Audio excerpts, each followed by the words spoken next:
Under the glow of the British royal family, the relationship between King Charles and Camilla has been a topic of endless controversy. The years they spent together, which seemed solid, have now ended with a decision that has shocked both Buckingham Palace and the public. King Charles and Camilla are no longer together, a truth that few dare to acknowledge but cannot deny. What caused them to part ways, and what is the story behind the lavish velvet curtain of the throne? This is what really happened.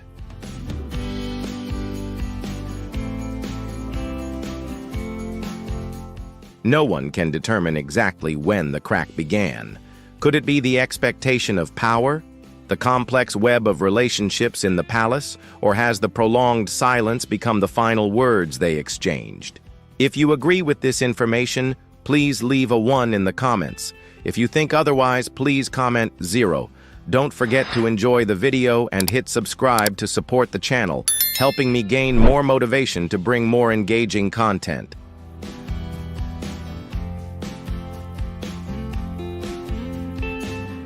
Camilla did not leave like a defeated person.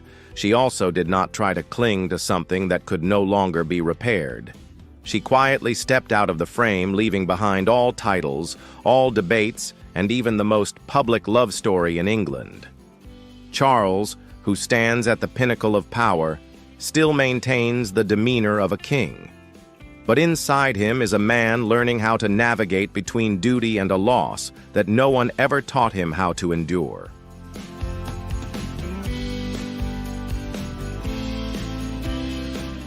No one has fallen. No one has declared victory.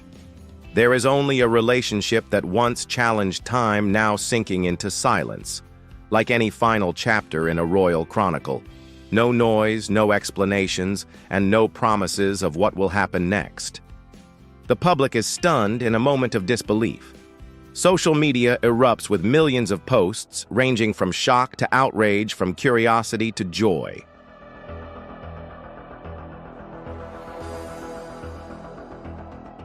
News channels are replaying footage of Camilla at previous events, her enigmatic smile in a green silk dress at a charity gala, her steadfast gaze beside Charles at the coronation, where questions continue to arise. Why? What happened? Camilla Parker, once labeled as the other woman in Charles, and Princess Diana's fateful marriage now finds herself at another mysterious crossroads.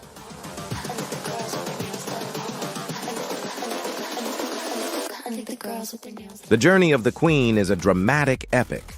From a forbidden love in the 1970s through decades of public disdain to becoming Queen in 2022. A journey where every step is tinged with sacrifice and controversy. Diana's immortal words in her 1995 BBC interview still resonate. There are 3 of us in this marriage, and it's getting quite crowded. It is a haunting curse that refuses to fade. Nearly 3 decades later, those words remain as sharp as a knife, evoking memories of a painful era for the British monarchy.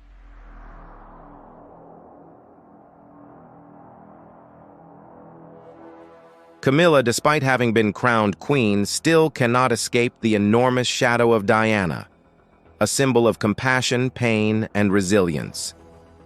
Camilla's ambiguous departure now reveals a harsh truth: the throne, no matter how grand, cannot accommodate 2 souls at once. But what has driven the woman who once faced the entire world to protect her love to this point?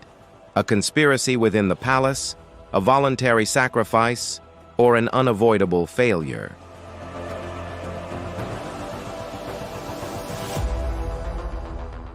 Just a few hours after the shocking announcement, the entire country of England and the world began to revisit every page of the past. Historians, commentators, and the media eagerly analyzed as if they were excavating the remnants of a dynasty. They referred to the Tampon Gate of 1993, the scandal involving the leak of a private, intimate conversation between Charles and Camilla. They recalled the broken marriage of Charles and Diana, the tragic death of Diana in 1997, and Camilla's quiet yet persistent entry into the royal family in 2005, as she tried to soothe a still angry public.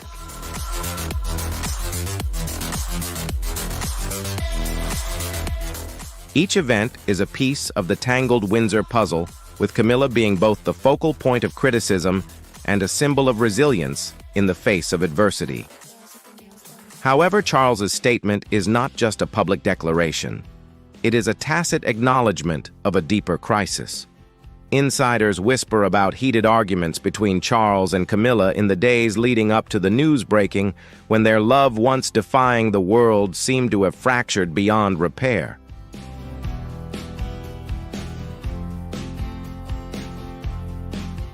A source revealed that in a rare moment of weakness, Charles confided in an advisor, "I don't know if I can keep her by my side without destroying this monarchy." Those quiet words spread through the palace corridors like a chilling breeze, raising the ultimate question. What drove Camilla, who gave up everything to stand by Charles, to leave? Could this be a strategic withdrawal, a personal sacrifice to protect the throne, or an inevitable failure under the weight of past ghosts?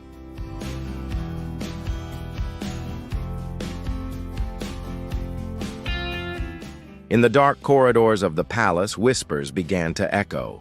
Mysterious whispers, fleeting glances, and secrets waiting to be revealed. This story is not just about the departure of a queen. It also tells of a monarchy standing at a historical crossroads where power, loyalty, and betrayal intersect in a brutal struggle. Camilla may have left, but the storm she left behind has only just begun, promising to engulf the royal family in an unpredictable and fierce tempest.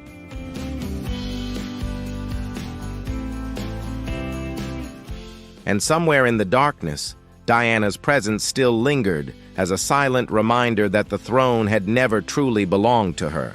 Buckingham Palace, with its cold stone walls and endless long corridors, had long been a secret tomb. But in the days before Camilla announced her withdrawal, the atmosphere became suffocating, as if the very walls were holding their breath before a storm.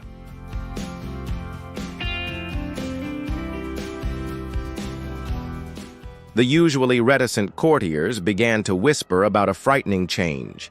Camilla, as queen, had started to extend her influence into royal ceremonies, causing intense conflicts with Charles and pushing the monarchy into a silent crisis. An insider revealed that the tension between Charles and Camilla had been simmering for months as she began to interfere in important royal decisions.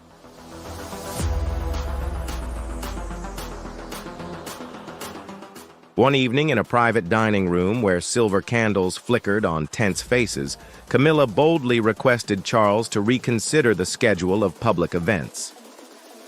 "We need a stronger image, Charles," she said, her voice resolute. "I need a larger role to reinforce our position in front of the public." Charles, his eyes heavy with exhaustion, replied in a firm yet calm tone, "You are the queen, but I am the king. There are boundaries that you are not allowed to cross."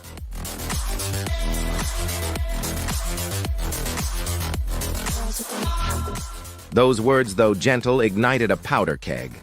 Camilla, her eyes blazing with anger, stood up abruptly, her green silk dress cascading to the floor as she left the room, without a word, leaving behind a heavy silence like a declaration of war. The crux of the matter was when Camilla unilaterally canceled the speech of the Princess of Wales. Kate believed that this speech was too focused on modern social issues and did not align with the traditional image of the monarchy. This decision shocked the entire palace and caused internal unrest.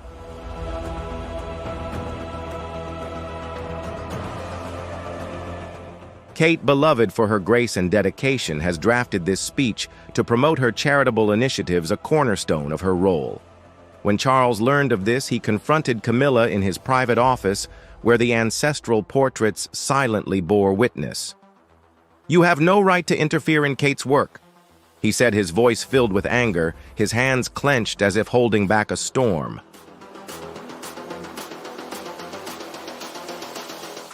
"You are undermining the unity of this monarchy," Camilla replied defiantly with a rare challenge. "You always defend them, but who defends me? I have sacrificed my life to stand here, Charles, and yet you treat me as if I am a mere sacrifice." The argument ended with a hand slamming on the table, the sound echoing like a battle cry, before she left, leaving Charles in painful silence.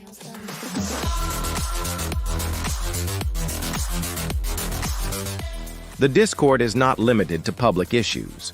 Camilla began demanding to be involved in personnel decisions, from appointing assistants to arranging the royal schedule.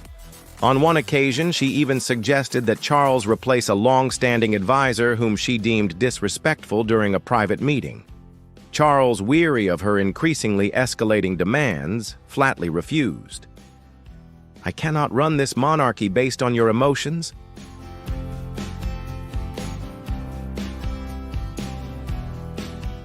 The truth in his words pierced Camilla's heart. "You are talking about the monarchy," she replied, her voice trembling with anger, her eyes blazing with hurt. "But you forget that I have sacrificed my entire life to be a part of it." Charles, torn between his love for Camilla and his duty to the crown, became increasingly isolated. In a rare moment, he confided in an old friend at Clarence's house, his voice heavy with sorrow. "I love her, but sometimes I wonder if this love is a curse."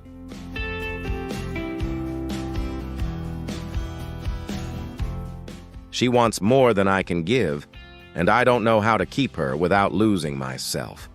However, those confessions, once spoken, spread like a cold wind throughout the palace, igniting whispers of a crisis not only in their marriage, but also in the very foundation of the monarchy. Meanwhile, William and Kate, sensing the tension, kept their distance, only intervening when necessary.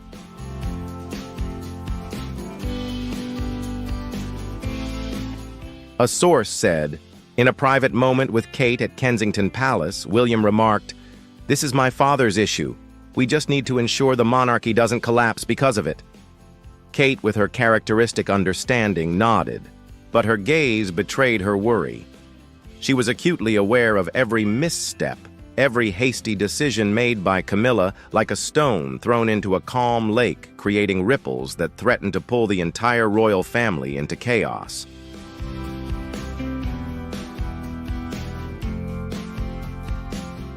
In the darkness of the palace, the whispers behind the stone walls grew louder, signaling the impending storm. The conflict between Charles and Camilla was not just a personal matter. It was a battle shaping the future of the throne.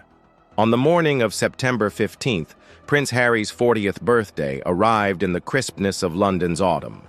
The gentle winds carried the scent of fallen leaves, swirling around the ancient domes of Buckingham Palace, but the atmosphere inside was as heavy as lead.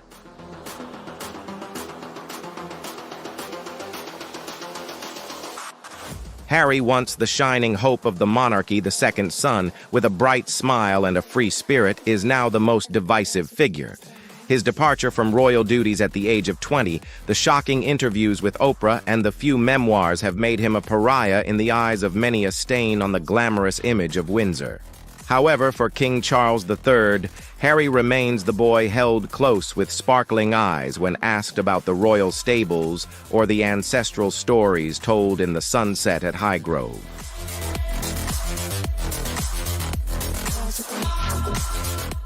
In a rare moment of sincerity, Charles decided to call and wish Harry a happy birthday. A small gesture, but one that carried deep meaning. He hoped to demonstrate reconciliation, not only to mend his relationship with his son, but also to address the public's ongoing struggle between love and anger towards Harry. However, for Camilla, this decision was the last straw ending an already strained relationship.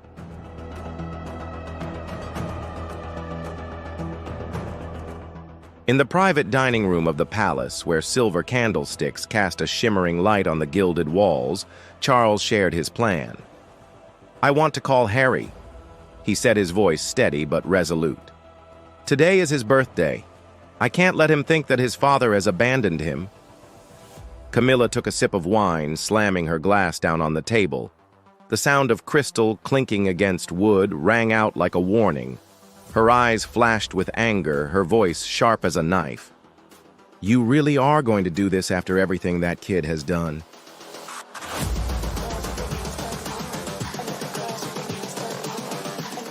She called me a family destroyer, Charles. She insulted us on television, wrote books to defame this family. Her words were not just anger. They were also brutal when hearing the accusation that by approaching Harry, Charles had betrayed her, the woman who stood by him through every storm. Charles, often embodying the calm demeanor of a monarch, could not contain his emotions. He stood there, hands gripping the edge of the table, his eyes heavy with sorrow.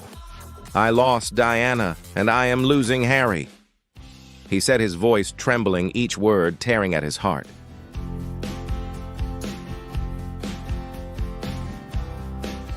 "I can't lose everything, Camilla. I can't let my son think that his father doesn't love him." Those words struck Camilla like a knife. She felt betrayed not only by Harry, but also by Charles, the man for whom she had sacrificed her entire life. "You chose him over me," she cried, tears streaming down her cheeks, breaking the cold facade she had maintained before the world. "I stood by you through every criticism, every scandal, and now you choose a traitor over your own wife."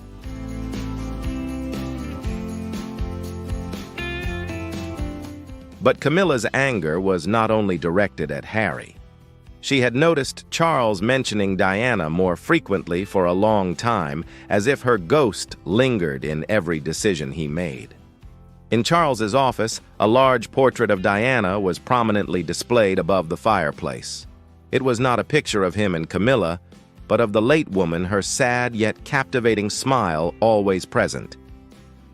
"You say you love me, but your room is a shrine to her," Camilla said, her voice trembling with restraint, her eyes red as she looked at Charles.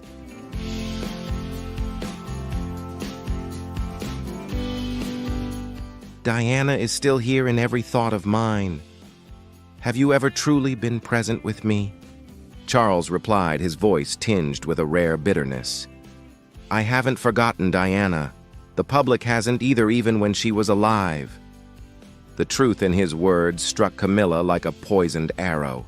Their argument lasted for hours, words sharp as knives. Camilla called Harry a stain on the monarchy, accusing Charles of weakness for failing to protect our honor.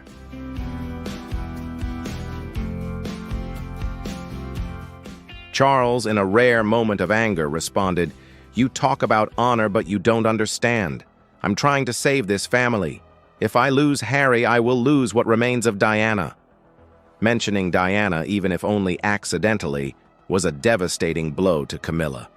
She stood frozen, her eyes red, before turning away, leaving Charles in painful silence, a king trapped between the throne and his heart. A guard outside the room later recounted in a trembling voice, "I have never seen the Queen cry like that."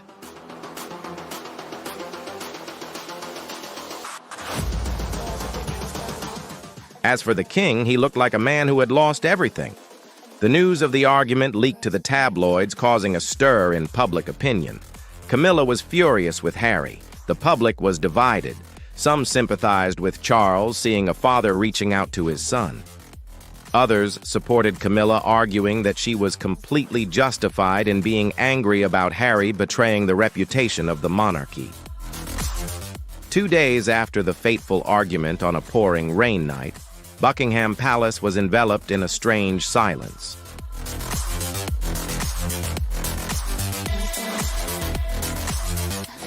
The rain poured down as if to wash away everything that was about to happen.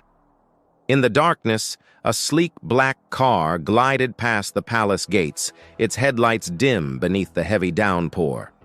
Inside, Camilla, the Queen of the United Kingdom, sat quietly, her eyes red-rimmed, her face etched with the lines of exhaustion and pain. No announcement, no ceremony, no farewell words. She left like a shadow, abandoning the throne she had fought her entire life to attain. A brave, freelance photographer managed to capture an image of Camilla bowing her head, her hand tightly clutching an intricately embroidered handkerchief.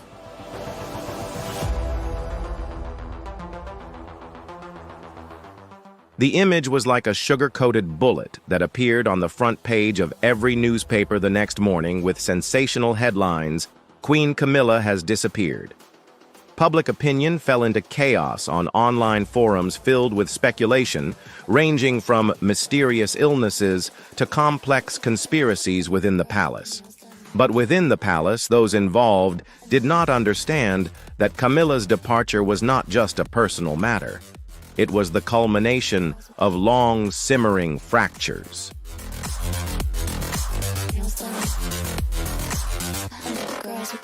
A few days before Camilla left, Charles accidentally found a small notebook that had fallen under her desk in the bedroom.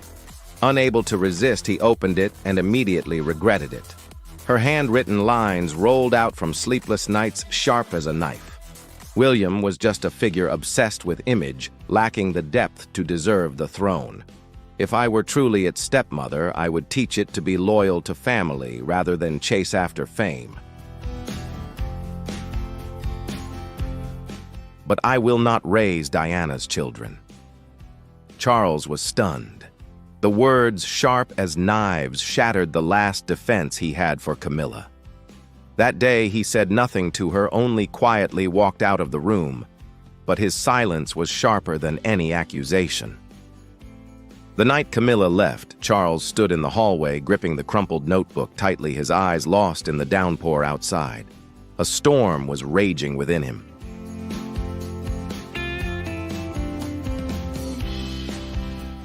Love, trust, and disappointment blend into suffocation. However, he does not stop her. He understands that what has shattered cannot be mended. Camilla leaves not because of public opinion, but because she feels betrayed by the man to whom she has given everything. "I have endured every curse for you," she tells a close friend before getting into the car. Her voice is choked. "But I cannot bear the fact that you turned your back on me." From her hideaway in Gloucester, Camilla disappears from the public eye.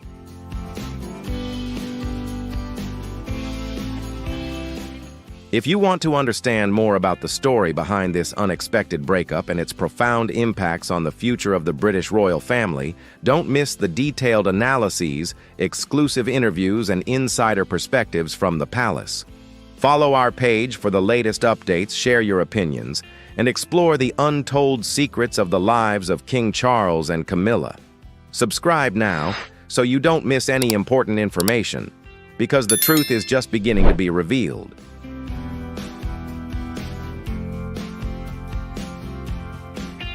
Close friends say that she spends hours gazing out the window, her distant gaze, as if searching for answers to the years gone by. Meanwhile, at Buckingham Palace, William and Kate have adjusted their public schedule to fill the void left by Camilla. They appear at charity events, their smiles bright, but their eyes are full of calculation. In a private conversation with Kate, William whispered, "This could be our chance to reshape everything, to break free from the past."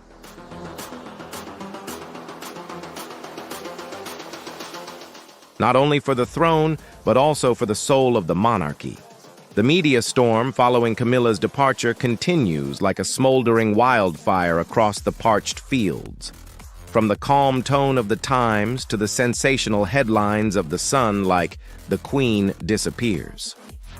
The monarchy on the brink of collapse dissects every detail of this shocking event.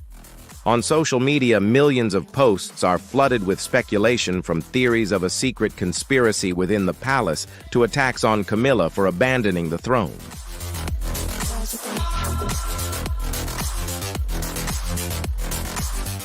But inside Buckingham Palace, a cold silence envelops the space.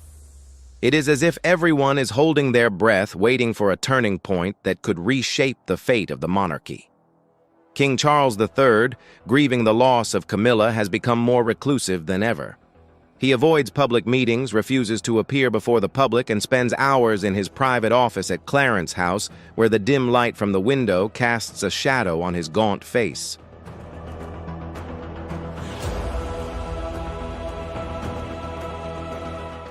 On his desk, there is an old photo of him and Camilla taken on a beautiful sunny afternoon in High Grove.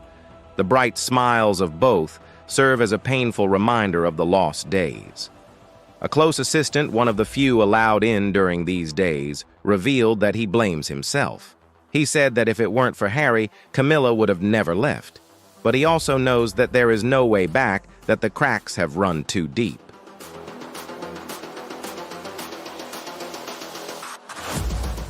In a moment of weakness, Charles sat at his desk writing a letter to Camilla. His handwriting was shaky. "You are my other half, Camilla. I don't know how to live without you." But the letter was never sent. In a fit of anger and despair, he tore it to pieces. The fragments fell to the floor like the pieces of his heart. From her hideaway in Gloucester, Camilla severed all ties with the palace. The rustic house with ivy-covered walls and a quiet garden became her lonely fortress.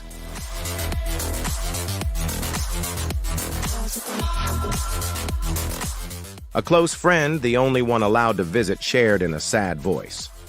She burned the old letters from Charles' letters she had kept like treasures. She said she did not regret loving Charles, but she regretted believing she could change her fate. Camilla, the resilient woman who once faced the world, now seems to be struggling with herself, caught between the pain of betrayal and the pride that prevents her from going back. William and Kate seized the opportunity to stabilize the monarchy amid the Storm Act with remarkable caution.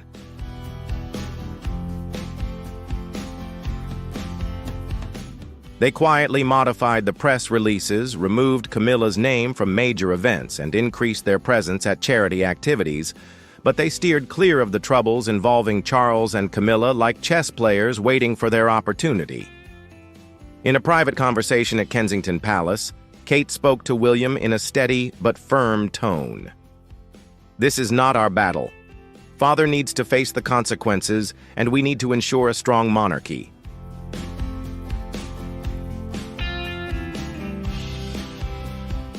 William nodded, contemplating. However, he knew Camilla would leave. A shock was an opportunity to reshape the monarchy in his vision.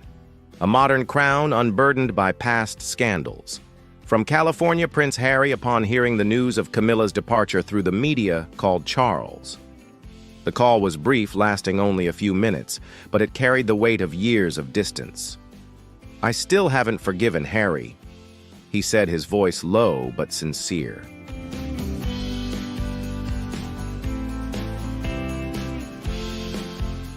"But I am very grateful that you tried for me." Although the call could not completely heal old wounds, it still brought Charles a glimmer of hope. But it also deeply reminded him of the cost of Camilla's departure, the woman who had sacrificed her entire life to stand by him. After hanging up, Charles sat in the dark. His gaze drifted into the void, searching for an answer that he knew would never come.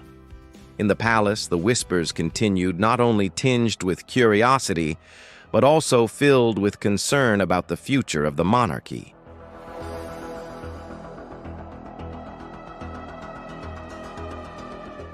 The silence of Charles, the isolation of Camilla, and the caution of William and Kate create an incomplete puzzle where each person carries within them a secret, a plan, and a private pain. In the days following Camilla's departure, Buckingham Palace was engulfed in chaos, carefully concealed by glossy press releases. In the secret rooms with their cold stone walls, royal advisors held emergency meetings to manage the crisis.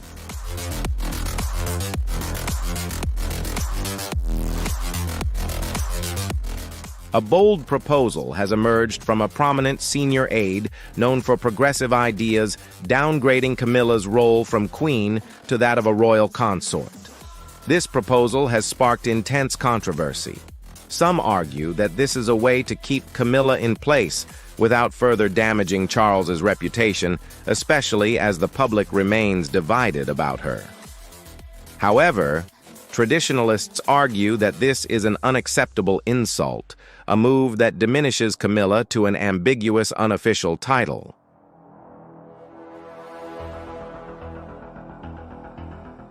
In these meetings, Charles remained silent, but his eyes revealed his torment. He sat at the head of the table, staring at the papers as if searching for an escape from the dry text. He recalled the marriage vow in 2005 with Camilla, witnessed by the gentle son of Windsor, I will never leave you alone. Now he feels he has broken that promise. When asked to decide on the proposal, Charles simply said in a heavy, sorrowful tone, "I cannot choose between her and the monarchy."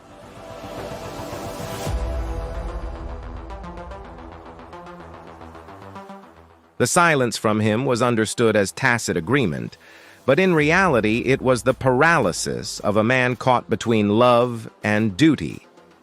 Camilla, having heard the proposal through a friend, issued a brief statement from Gloucestershire written on her personalized stationery. "I don't need a title to know who I am." The words, though brief, exuded an unshakable pride from a woman who has faced the world.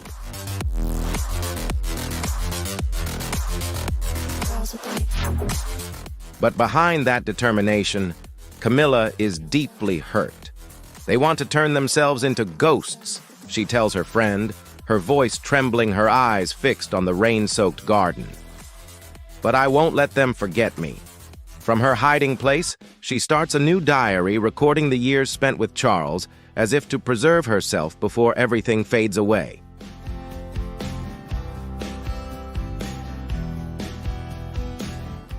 The public wonders whether Camilla will return or if she will only be a memory.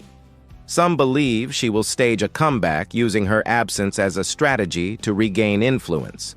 Others think she is truly too exhausted to face the ghosts of the past and the pressure from the throne.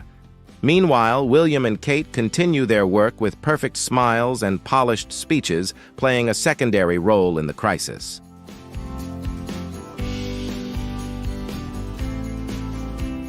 They attend charity events, meet the public, and ensure the image of the monarchy remains stable.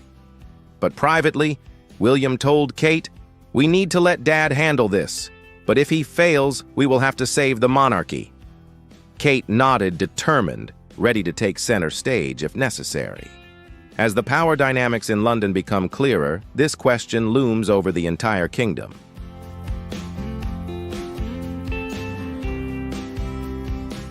Is Camilla's departure the end or the beginning of a darker chapter?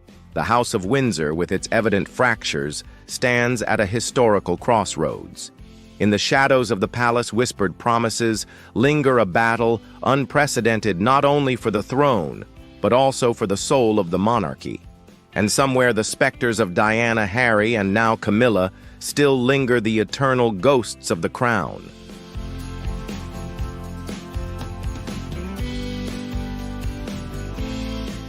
While King Charles III struggles with silent grief as a king torn between the throne and a broken heart, Prince William, the heir to the throne, quietly lays the first bricks for the future of the Windsor royal family. Kensington Palace, with its peaceful gardens and cozy rooms, becomes the center of a silent revolution.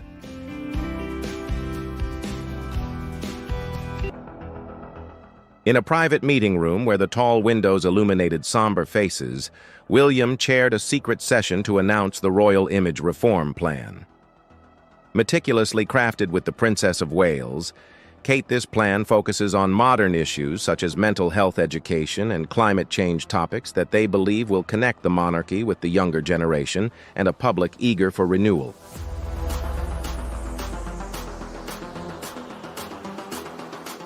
Standing before his advisors, William's voice was both steady and resolute.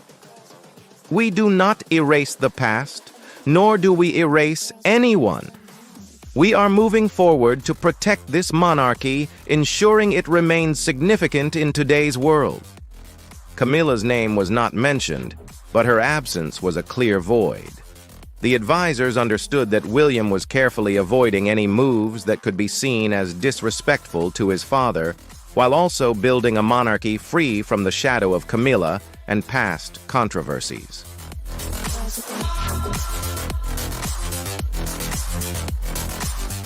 Charles, although invited to the meeting, sent a short letter through his personal secretary, "I trust my son." He approved the plan without any comments, but his silence spoke volumes. In a private moment at Clarence's home, when William updated him on the situation, Charles placed his hand on his son's shoulder, his eyes heavy. "You are doing what I could not do," he said, his voice tinged with sadness.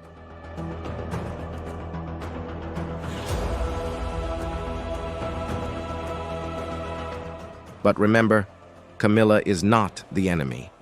She has sacrificed more than you think. The gentle words warned William that Charles, despite the pain, still holds deep feelings for Camilla and does not want her to be seen as an obstacle to be removed. Kate, with her characteristic finesse, connected William and Charles. She ensured that the public messages balanced respect for Charles's reign with William's new vision.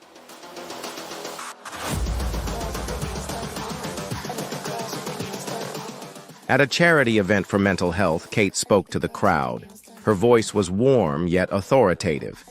The monarchy is not just a symbol of tradition, it is a torch that illuminates the future. We are here to listen, support, and together build a better future. The public, previously wary of the troubles surrounding Camilla, began to support the new generation. Articles in the Telegraph and Guardian praised William and Kate as bearers of new hope.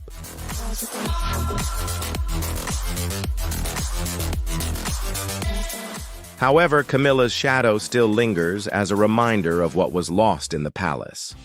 Charles struggles with his pain, but begins to reappear at small events. The weighty look in his eyes now shines with a glimmer of determination, as if he realizes that to save the monarchy, he must be steadfast even with a broken heart. William and Kate, with caution and talent, are shaping a new monarchy. But they know that the presence of Camilla and Diana will never completely fade.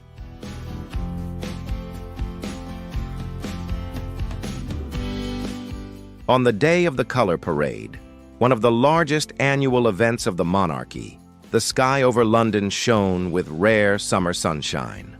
Buckingham Palace, with its fluttering flags and resounding trumpets, became the focal point of the entire kingdom. But when King Charles III stepped out onto the balcony alone in his bright red ceremonial outfit, his eyes clearly revealed an unshakable sadness. Beside him, William, Kate, and their children, George, Charlotte, and Louis, wore bright smiles. But the absence of Camilla was unmistakable, noticed by everyone from the public to the press.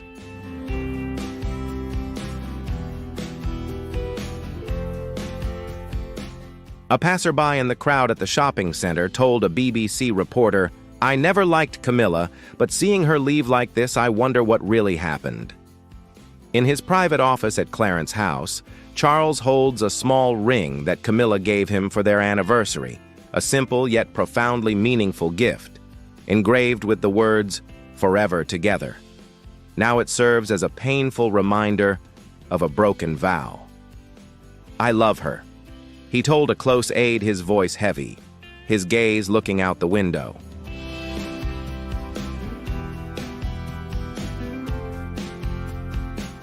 "But I cannot keep her without destroying everything. Letting Camilla go without saying anything is the price he must pay to protect the monarchy from internal conflict. But that price has left a void in his heart that no throne can fill. From Gloucester, Camilla lives in silence, but she has not completely disappeared. A close friend reveals that she is writing a memoir, each page written during sleepless nights, as a way to tell her story in her own way.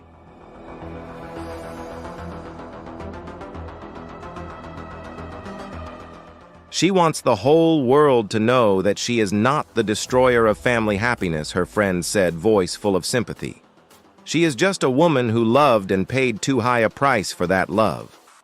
In her memoir, Camilla writes about the years spent with Charles, the time she quietly protected him, and the pain of being seen as an intruder.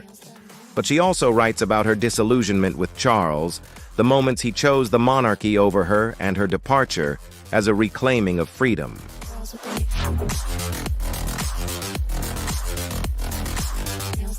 William and Kate, while building a modern monarchy with innovative initiatives, have done so with deep respect for Charles. They attend public events, from the hospital opening to environmental protection campaigns, always emphasizing that they act in the spirit of the king. But privately, William confides in Kate, "We are shaping the future, but we cannot erase the past. Dad still needs time, and we must give him that time."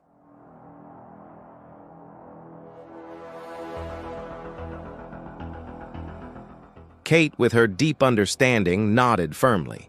She knew that to protect the monarchy, they had to balance innovation and loyalty. From California, Prince Harry watched with a torn heart. He avoided publicly commenting on Camilla's departure but sent Charles a brief message. "I hope you are doing okay." This simple message showed that Harry, although still hurt, had not completely severed ties.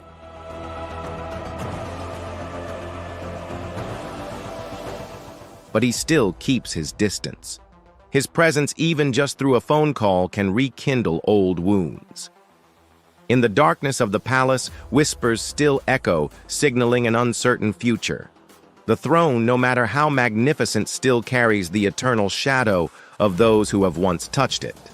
The separation between King Charles and Camilla is not just a tragic love story, but also a symbol of the profound challenges the British royal family is facing.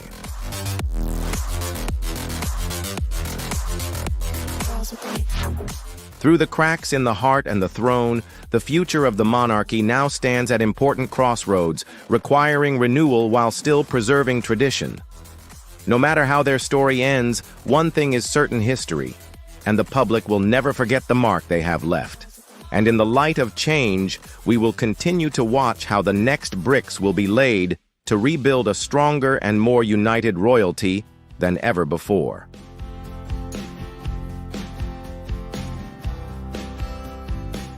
If you find this video helpful and want to keep up with the latest stories about the royal family, don't forget to like and subscribe to the channel so you won't miss any updates. Please share this video with friends and family to discuss these shocking developments together. Your opinion is very important. Leave a comment below and let us know what you think about the future of the Windsor dynasty. Thank you. A senior royal once made a remark that seemed casual, but sent chills through the palace. "You're not the queen. You're just the queen's husband." Short and sharp like a blade, the comment revealed an undercurrent quietly rippling through the halls of Buckingham Palace. Not long after another shocking event shook the monarchy, Prince William made a move so unexpected it brought King Charles and Queen Camilla to tears. No one saw it coming, a moment that sent tremors through the heart of the British monarchy. What drove the heir to the throne to make such a bold choice? And how could a single act be powerful enough to shake the very foundation of royal authority? If you find this story intriguing, drop a comment with the number 1, if not, comment 0. Don't forget to share this video, and leave your thoughts in the comments below. Make sure to subscribe so you won't miss any of our upcoming videos. Now let's dive into the story. It all began on what seemed like a perfectly ordinary morning in London. The weather was pleasant, the sunlight gentle, and the gates of Buckingham Palace swung open to welcome distinguished guests from across the Commonwealth. The air was filled with the scent of white roses, and the setting was as radiant and flawless as any royal occasion before. The palace, majestic and dignified, stood ready for another grand day, with flags fluttering and photographers eagerly preparing to capture historic moments. Guests chatted softly among themselves, all eagerly anticipating the usual grace and elegance displayed by the royal family.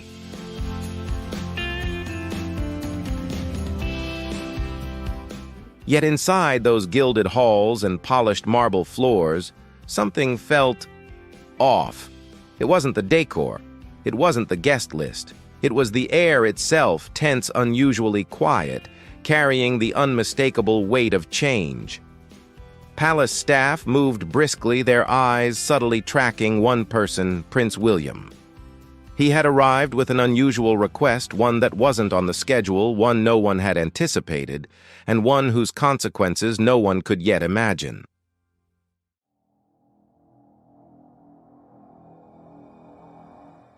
William didn't want to speak with his father, King Charles, or with Queen Camilla.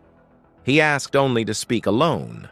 According to aides, William insisted it would be just a few words, nothing formal. But anyone familiar with royal protocol knows in a high-level royal ceremony there's no such thing as just a few words. Every speech is meticulously vetted. Any break from script carries weight and deep meaning. William's request to stand alone unscripted was a powerful symbolic act, one without precedent. As Prince William stepped toward the throne, the entire hall fell into absolute silence. Palace staff, usually masters at masking emotion behind composed expressions, could no longer hide their unease.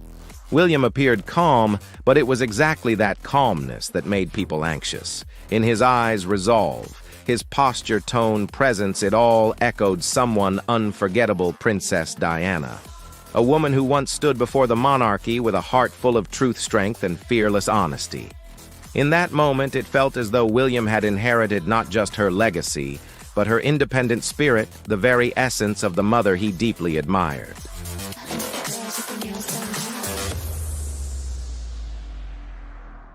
And then he began to speak. There was no excitement or anger. His voice was gentle, calm, yet every word carried a special weight, like a soft storm, quietly sweeping through every corner of the room. He started by recalling the long history of the crown, its traditions, honor, and the responsibilities tied to it. The stories of glorious past were told as a reminder to everyone of the profound meaning behind this symbol.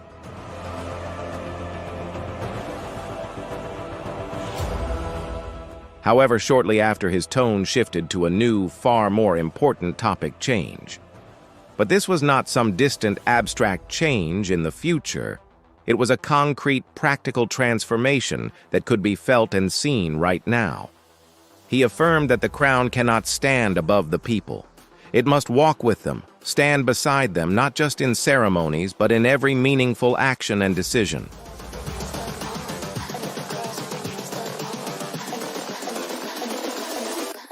Next, he made a surprising announcement that brought a solemn atmosphere to the room like never before. Prince William revealed a new plan for the royal family, emphasizing greater cooperation and shared responsibility among its members. He announced that Princess Anne, Prince Edward, along with his wife Catherine, would take on more duties, becoming more deeply involved in leadership and representation. The traditional system, which had concentrated power in one person, was gradually shifting toward a more collective, flexible, and modern model. But this change was not limited to just redistributing power.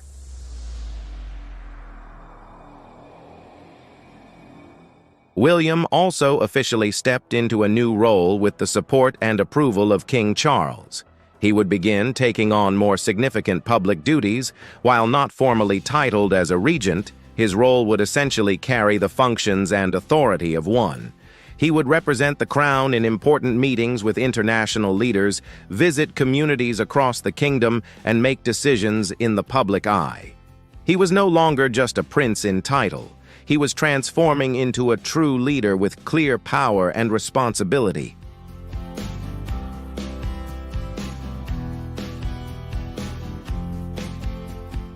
The change unfolded in a quiet atmosphere, but hit like a major shock that demanded everyone's attention. Some in the room were puzzled by the sudden announcement, while others felt a sense of relief that necessary reforms had finally begun. Yet most were undeniably surprised by the unexpected declaration, especially since it was made on a significant day and in a completely unannounced manner. In the end, the room fell into an eerie silence. What stood out most of all was that not a single mention of Camilla was made throughout the entire event.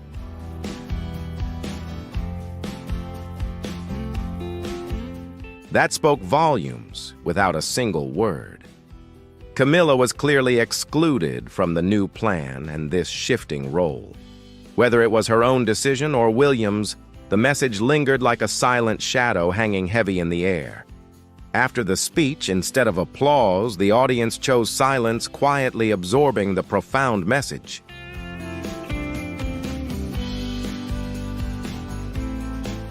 Long-standing customs and traditions are being questioned not through protests or loud rebellions, but by a prince with a confident and decisive attitude, asserting his authority within the very palace where he was born. The media has dubbed this a bold, silent act with profound historical significance. Yet inside the gilded walls of the palace, it is seen merely as a slow, necessary transition.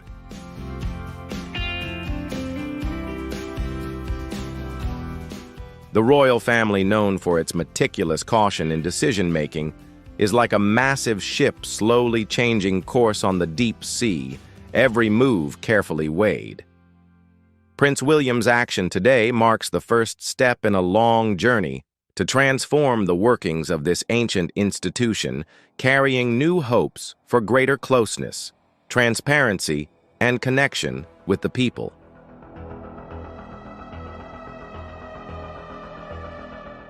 However, in his speech, Prince William pushed things in a new direction, not abandoning tradition, but embracing a more flexible version that allows outside influences to impact the monarchy. Perhaps this is the path to preserving the institution's existence, not by standing above, but by moving closer to the people.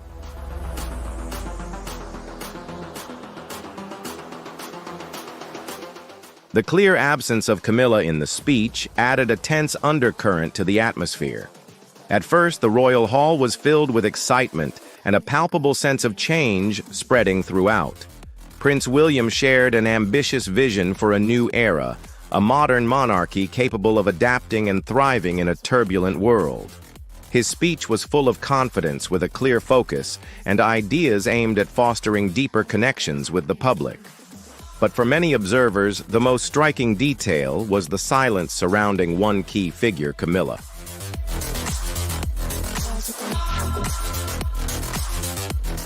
Camilla, who has stood by King Charles for many years, always appearing at public events and formal ceremonies as a supportive partner by the king's side, was noticeably absent from William's vision for the future. She seemed overlooked and ignored. At first, Camilla sat upright, appearing attentive and composed, but as time passed, signs of restlessness became clear on her face. She clenched the program tightly on her lap. Her eyes darted around quickly, her breathing grew shallow, and her complexion turned pale.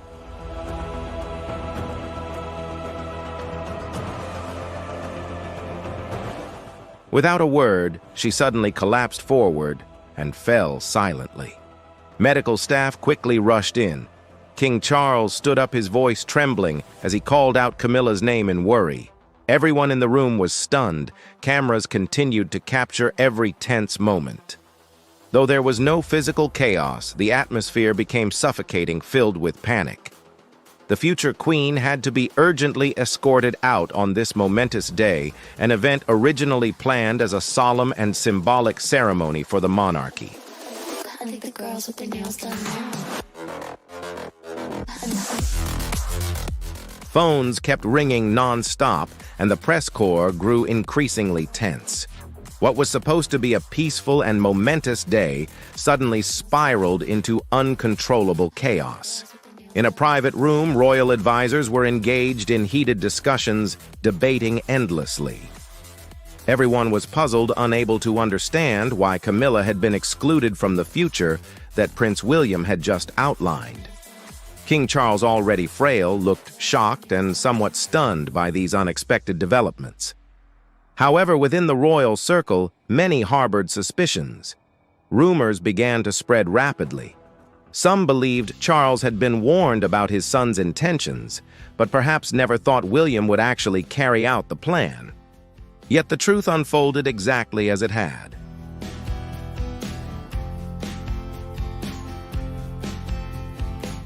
Now the royal family faces not only pressure from public opinion, but also deep internal conflicts to resolve. Did William intentionally exclude Camilla? Was it an accidental mistake or a deliberate decision? Some close to the royal circle believe it was a smart, strategic move meant to send a clear message. However, many others see it as a cold, disrespectful, even ruthless act.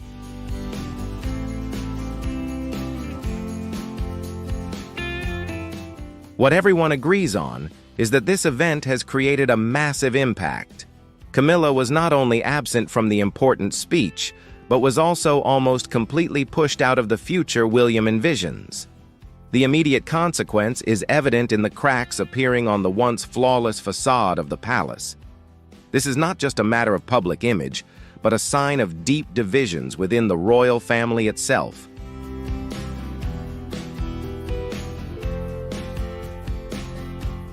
On one side are those loyal to King Charles and Camilla, and on the other supporters of William and his new vision.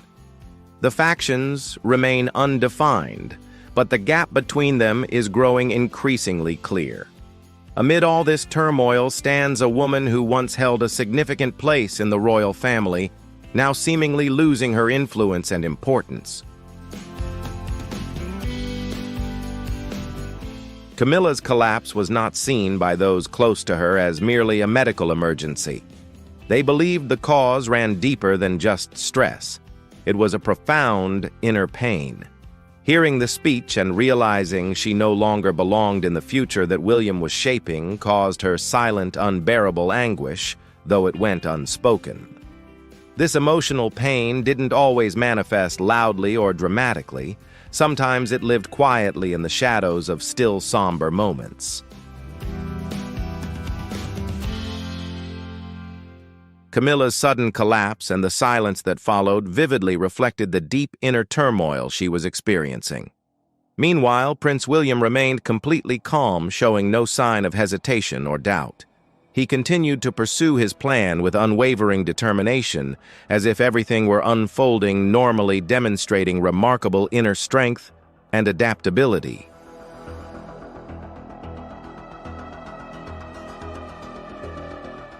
Though there is still hope for the future of the monarchy, many unanswered questions hang heavily in the air. Everyone wonders about the depth of division within the royal family, the next steps to be taken, and whether the Queen will choose to step down voluntarily or be forced from the throne. The palace may remain silent, offering no explanation, but the image of Camilla leaving the event has been etched deeply in many minds. Most striking of all is the driving force behind William's boldness. What are his true intentions?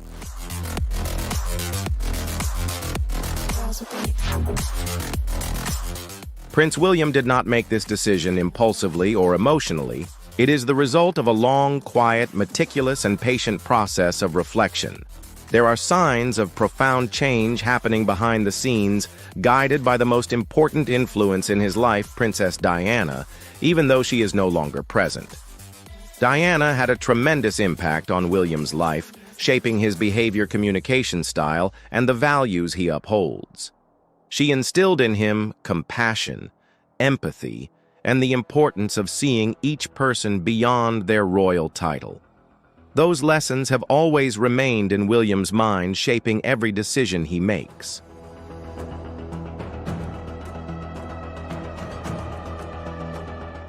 As the monarchy faces significant changes, it's clear that William is striving to honor Diana's legacy by bringing those values back to the heart of the kingdom.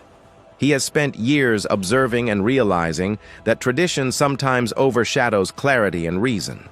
He has witnessed many opportunities missed due to rigidity in ceremony and recognized the growing gap between the royal family and the people they serve. When his father, King Charles, faced health issues, William understood the importance of time and saw this as a chance to make a difference.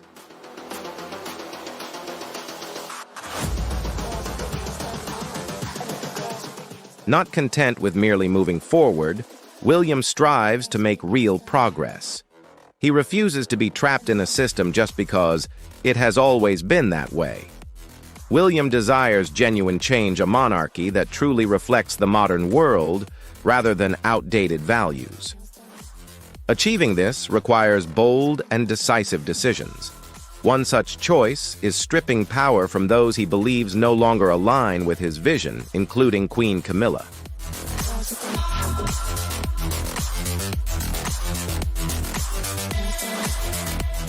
This decision may seem shocking and harsh to many, but for William, it is necessary to protect the reputation and future of the crown. Camilla has shared that her journey to acceptance within the royal family was a long and challenging one. It took her over 20 years to gain official recognition. When she married Charles, she was not warmly welcomed. In fact, many opposed her presence in the royal family.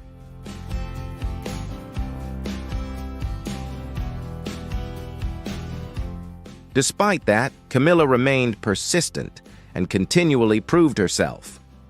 Over time, public opinion began to shift and people started to warm up to her. She gradually secured her place within the royal family. When Charles ascended the throne, Camilla stood by his side as queen consort, feeling as though she had conquered what once seemed impossible. However, everything changed dramatically when William excluded her from his vision for the future of the monarchy. It felt as if all her persistent efforts and years of building her position suddenly vanished into thin air. It wasn't just a feeling of abandonment, but also a sense of disdain, even from the very family she had been loyal to all along. All her hard work seemed erased in one silent, painful moment.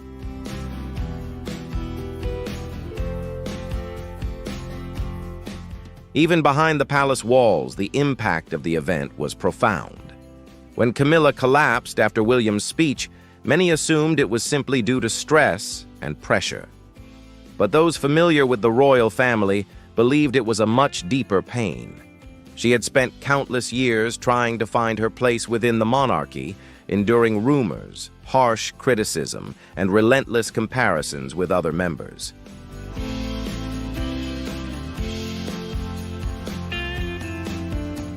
And just when she thought she had finally succeeded, she was coldly pushed aside. This happened quietly, but it marked her complete removal from her role and position within the family. However, not everyone in the public agrees with this decision. Some believe Camilla should have been sidelined much earlier, citing unresolved issues from the past.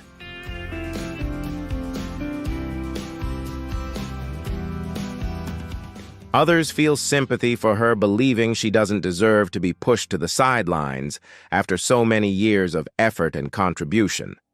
No matter what the public opinion is, one thing is clear: she is no longer considered in any future plans. This raises a bigger question: if Camilla is no longer in focus, what does that mean for King Charles? Is he still holding the reins of the monarchy, or has someone else taken his place?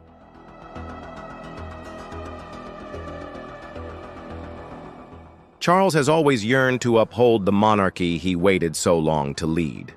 When he finally ascended the throne, he had his own vision for its future. However, health issues have created instability in his leadership. Meanwhile, William's increasingly prominent role has sparked speculation about who truly holds the reins of power. It feels like William is quietly but decisively carrying out significant changes that cannot be ignored.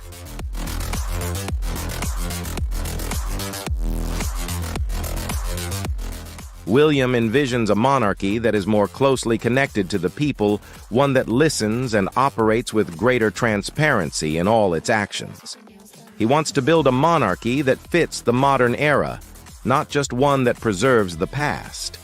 However, this path is not easy, as it comes with many challenges and risks. Drawing inspiration from his mother's principles, William may unintentionally overlook the wishes and expectations of his father.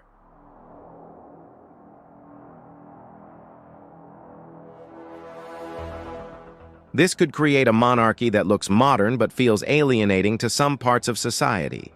It's hard to strike a balance between honoring tradition and embracing the progress of the times.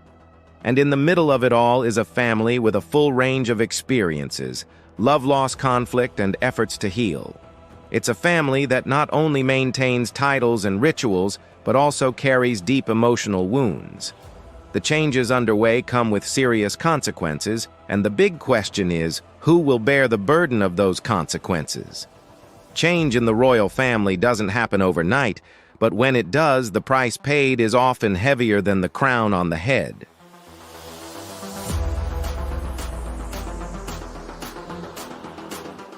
As a king without absolute command, King Charles has lived a tightly controlled life since childhood.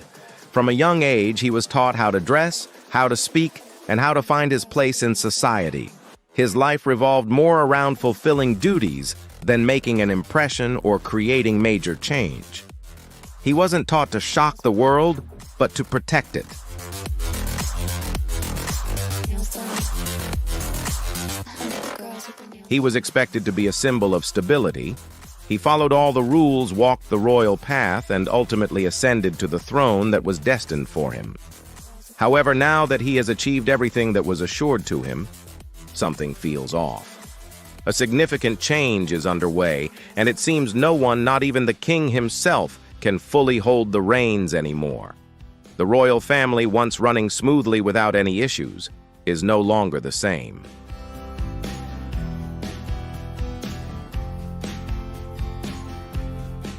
Recently, issues have arisen, and tensions have become increasingly apparent. King Charles is at the center of it all, trying to maintain control of his throne as his power begins to wane. When Prince William started speaking, there was a noticeable shift in the atmosphere. His words carried weight even though he didn't raise his voice or resort to theatrics. Every word he spoke was like a gentle yet powerful call for change.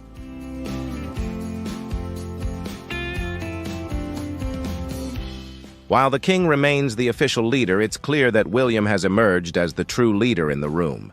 He doesn't seek attention but confidently accepts it, and no one tries to stop him. Advisors inside the palace began whispering among themselves. Some believe Charles approved of the speech, while others say he was surprised by it. These conflicting opinions only add to the confusion.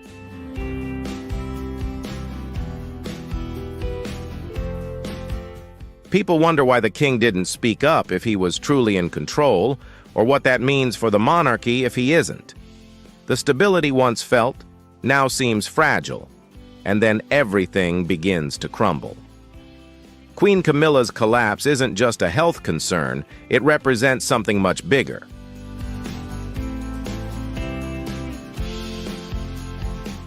Throughout her time with Charles, she remained steadfast and composed, despite facing the world's judgment. She endured years of intense media scrutiny and criticism. However, on that day, something inside her shattered. The silence that filled the room when she collapsed forward was deafening. That moment wasn't just a quiet pause, it symbolized the accumulated tension within her. It reflected the deep wounds she carried amid the changes in the royal family. She had once been an important part of the family, but now it seemed she was gradually being pushed to the sidelines.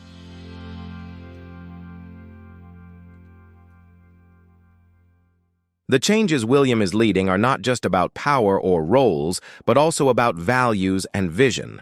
William envisions a modern monarchy that is more connected to the public and more open to the world today.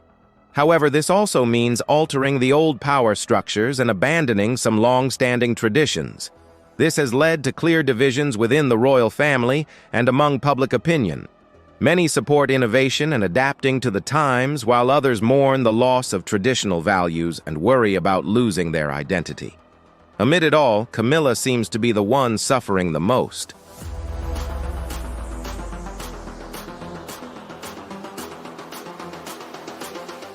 While medical experts attribute Camilla's collapse to stress, those within the palace understand a deeper truth. It's not simply a temporary pressure or physical exhaustion, it's a broken heart, a massive burden built up over many years combined with suppressed emotions that erupted in a brief moment. Camilla is not just the wife of a queen, she also represents a traditional royal system, an outdated system that has lasted for a long time, but is gradually becoming incompatible with the future.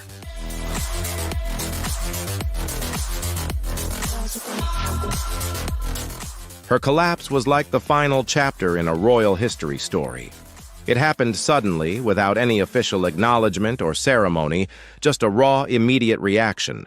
Almost instantly, videos of the incident spread rapidly across social media.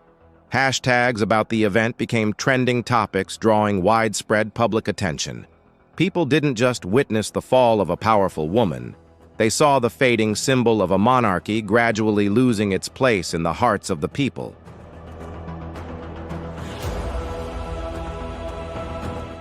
Public reactions were mixed. Some felt sadness and regret over this collapse, while many others saw it as a sign that change is inevitable and necessary. The monarchy is no longer just a traditional custom, but has become a deeply divisive issue. Many are questioning whether Prince William's calm and cautious ascent is the answer for the future. Inside the palace, things began to grow much colder. Camilla's schedule suddenly disappeared entirely. Events she once attended were quietly canceled with no explanations or public announcements. A silence settled over everything, no more forced smiles or sympathetic glances. Camila, once a prominent and vocal royal figure, became invisible within just a few days.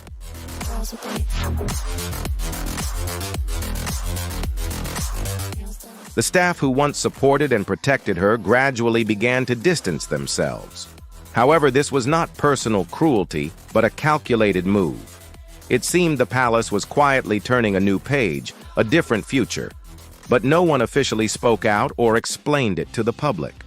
The transfer of power happened silently and discreetly, yet there was no denying it was causing profound upheaval.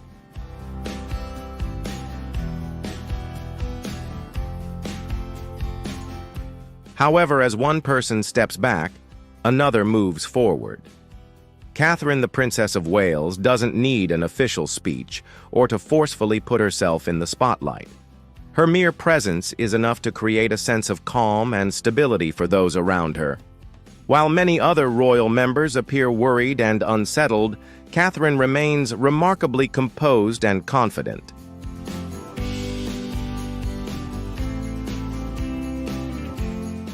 All eyes are on her not because she seeks attention, but because she has become the symbol of the future that many hope for the monarchy. She embodies modernity, stability, and a confident demeanor completely contrasting the chaos and collapse around her. It is precisely this that changes many people's perspectives on the palace and the support for King Charles. If you enjoyed this story and want to keep exploring, don't forget to like, share the video, and subscribe to the channel so you won't miss out on other exciting videos. Now let's continue the story together.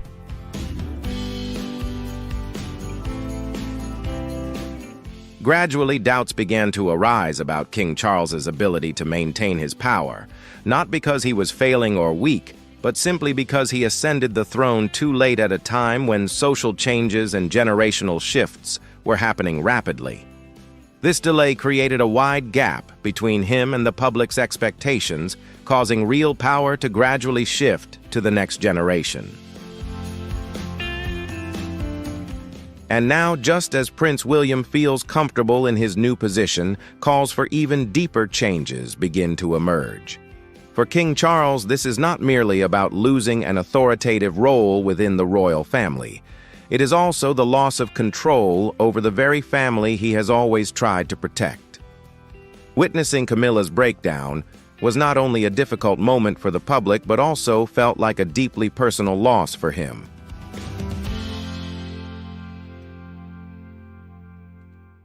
William's bold move to take the lead without facing any resistance within the palace is not just a calculated strategic step.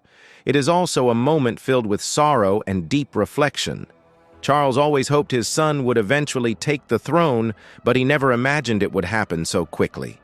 While he still feels somewhat new in his own role, the inner chambers of power in the palace are now filled with uncertainty and division rather than the unity they once had.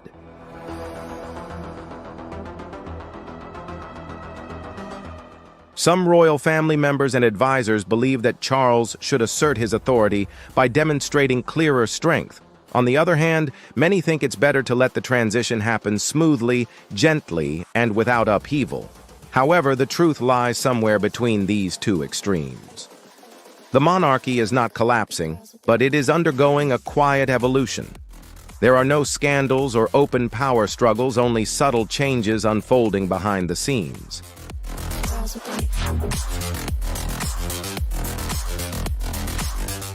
Important decisions are made behind closed doors, with no official announcements or press releases. The transfer of power takes place slowly and subtly, yet inevitably. Still, King Charles remains the official monarch, wearing the crown of authority, but now he must navigate a palace where his voice is no longer the only sound that echoes. Whispers and covert influences are growing stronger, sometimes even outweighing his commands.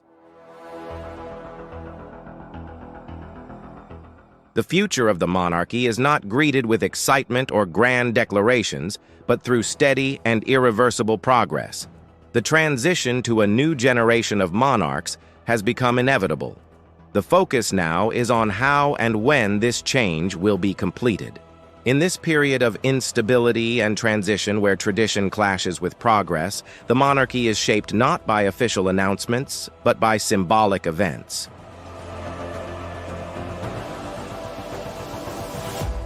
For example, the sudden collapse of Camilla Williams' calm yet decisive leadership and the striking presence of Catherine, Princess of Wales. Charles, torn between his duty to preserve tradition and the need to adapt to the new era, stands on the sidelines observing everything unfold. He realizes that even a powerful king cannot fully control this process of change. The question arises, what happens when a king finally ascends the throne, but the kingdom he rules no longer awaits him?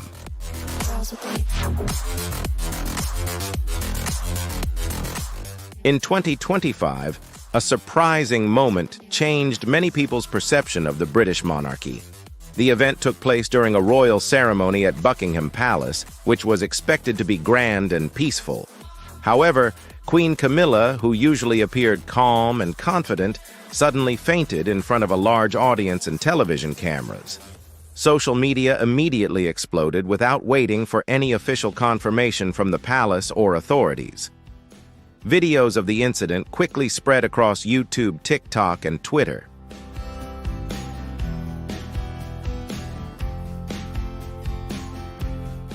On Twitter, people shared their thoughts, comments, and created trending hashtags. TikTok saw a flood of creatively edited videos from the moment Camilla fell to the confident speech Prince William gave shortly afterward. YouTube channels turned the event into breaking news, featuring eye-catching thumbnails with bold text and shocked expressions to attract viewers.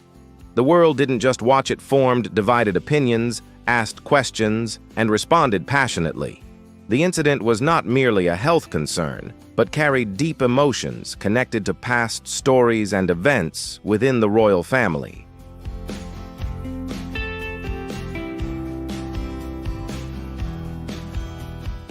Camilla has faced many challenges over the years: rumors, intense media scrutiny, and even harsh opposition.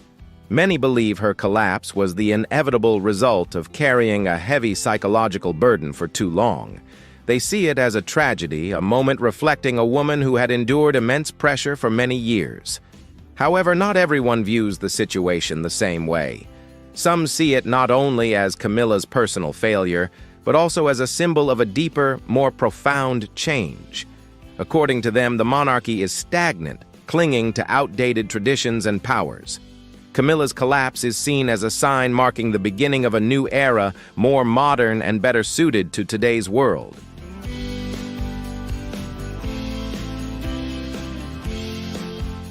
V2. A standout tweet perfectly captured this sentiment. Diana paved the way for Catherine to shine. Camilla's incident became a turning point, leading to significant changes within the royal family.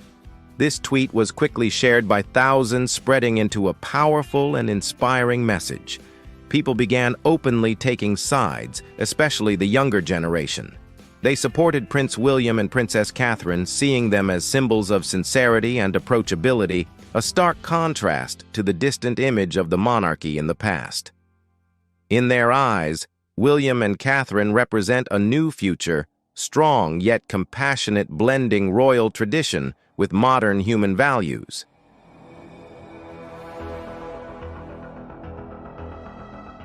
However, the older generation holds a different perspective. They are not ready to move past the past and still believe that the monarchy symbolizes something steadfast and solemn.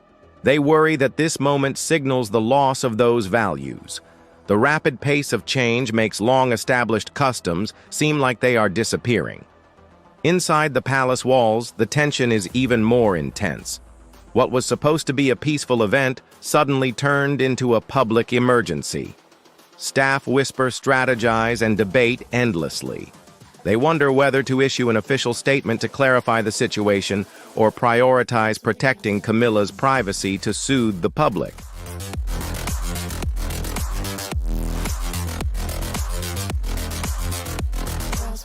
Every decision in this situation was a risky choice, yet nothing remains a secret for long.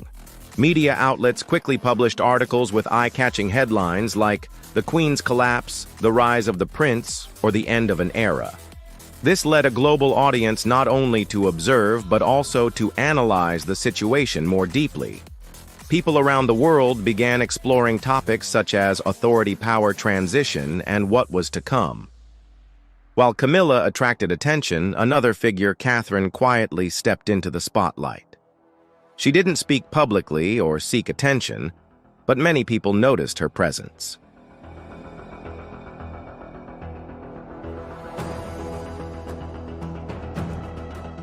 People saw her beside William, confident and graceful in her quiet presence. Catherine had no intention of becoming a leader, but she naturally took on that role. Without saying a word, she became memorable, strong, yet gentle calm amid the chaos. Her influence wasn't flashy, but carried great power. The day began like many other royal events, filled with ceremony, pride, and tradition. However, by the end of the day, the atmosphere seemed to have shifted. People were no longer just curious about Camilla's health, but were also thinking about the future of the monarchy.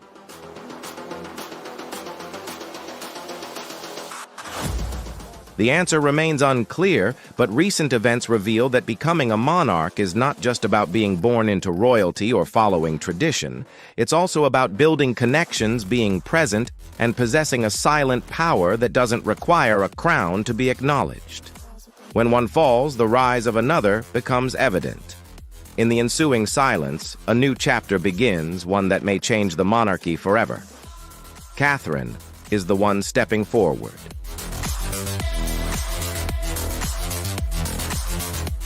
During the royal family's turbulent times, Princess Catherine stood out like a beacon of calm and leadership.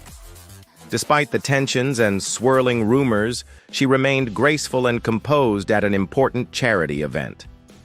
Dressed in royal blue, she spoke softly with a gentle voice, emphasizing unity and looking toward the future.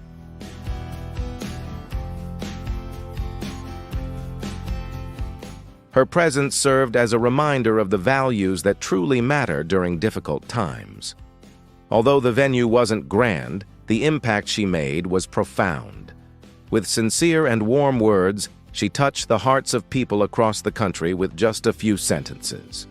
In a short time, she brought a sense of comfort and stability to the public. She offered no criticism, made no grand promises, and gave no lengthy explanations. Instead, her calm demeanor and steady attitude spoke volumes.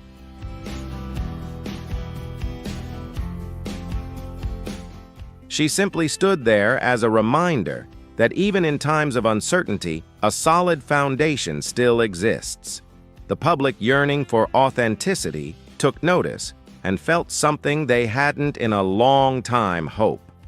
Her speech quickly sparked widespread discussion across social media, with many expressing admiration through views, shares, and comments. She was praised as the calm cornerstone of the royal family, and many believed this was the defining moment when she truly stepped into her role. Not only is she seen as the future queen, but also as the emotional center of the monarchy. Without fanfare or haste, her quiet presence made a powerful impact.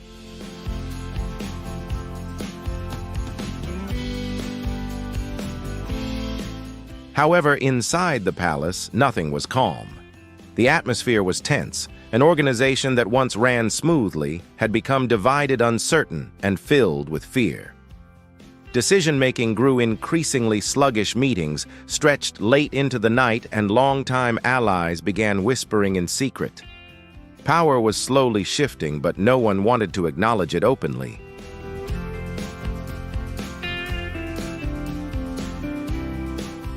King Charles grew increasingly weary as his health declined, while Queen Camilla was almost absent from the public eye. Though he tried to appear cheerful during his appearances, those close to him could see he was struggling under the pressure.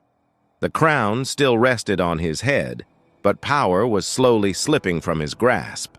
Traditionalists wanted everything to remain as it was, while a new faction looked to Prince William with hopes for change.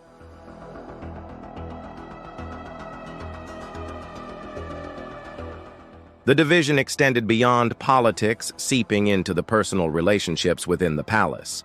Some longtime aides were wary of the monarchy's rapid modernization, while those close to William and Catherine supported bold, immediate reforms. Many remained silent, watching carefully to see which side would prevail. Queen Camilla, once a regular presence beside King Charles, had now all but vanished from public view. She canceled her entire schedule and withdrew from all public appearances.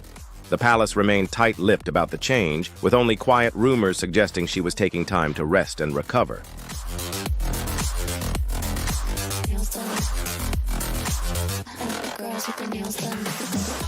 However, it was clear that she was no longer as present as she once was. Queen Camilla had quietly stepped back, leaving a void that was being filled not by Charles, but by Catherine. Meanwhile, Prince William was far from idle.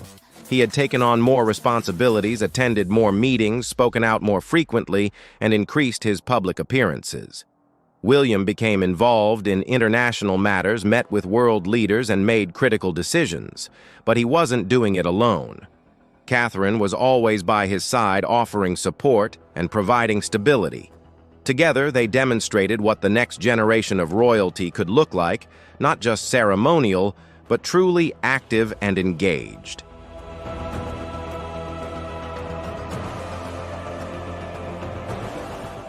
This wasn't about titles or official ceremonies, it was about real action. William and Catherine were leading. Though not formally declared, it was clear to everyone. The public saw it, royal staff felt it, and even those loyal to King Charles couldn't deny it. While the king remained, the face of the monarchy power had begun shifting rapidly. Catherine's approach made her stand out. She didn't seek attention or demand the spotlight. Instead of noise, she quietly rose to the highest ranks through patience and steady progress. I think the girls with their nails done now. That calm demeanor was her true strength. At a time when the public needed reassurance, Catherine became the figure they trusted. Many began to see that this wasn't just the story of a future queen, it was the sign of a larger transformation. The monarchy was quietly evolving without the need for any official announcement. And Catherine was leading that change. Investigations and discussions began to surface. The public shifted from curiosity to firm belief that a transfer of power was underway not through a traditional coronation, but through subtle gestures and knowing glances.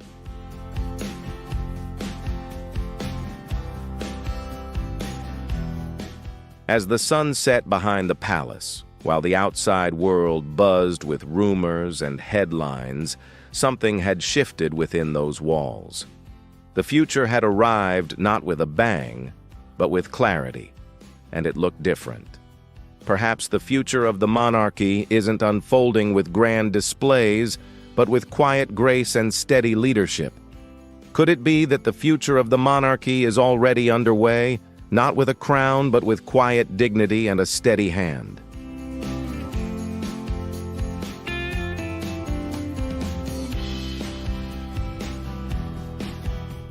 A crown is passing on. Changes are happening at Buckingham Palace, but they are neither loud nor dramatic. There are no scandals or family conflicts splashed across the headlines, yet a subtle transformation is underway.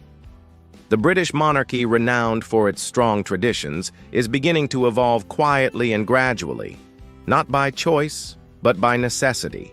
For years, the royal family has represented stability. The king and queen held power from a distance. Despite wars, economic downturns, and shifting public opinions, the crown remained unchanged. That is its strength. It stays constant while everything else changes. But now everything is different.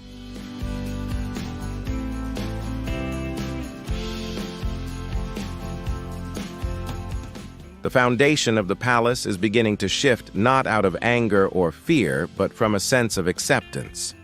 The world has evolved, and the monarchy must adapt as well. This new feeling didn't appear suddenly. It came subtly, like a gentle whisper. It was clearly reflected in Prince William's recent speech. Though his words seemed polite and refined, there was a deeper meaning if you listened closely. Instead of focusing on preserving the past, he emphasized the need for progress. He wasn't seeking approval, but confidently stepping into the role destined for him. The core message was clear: traditional methods are no longer enough.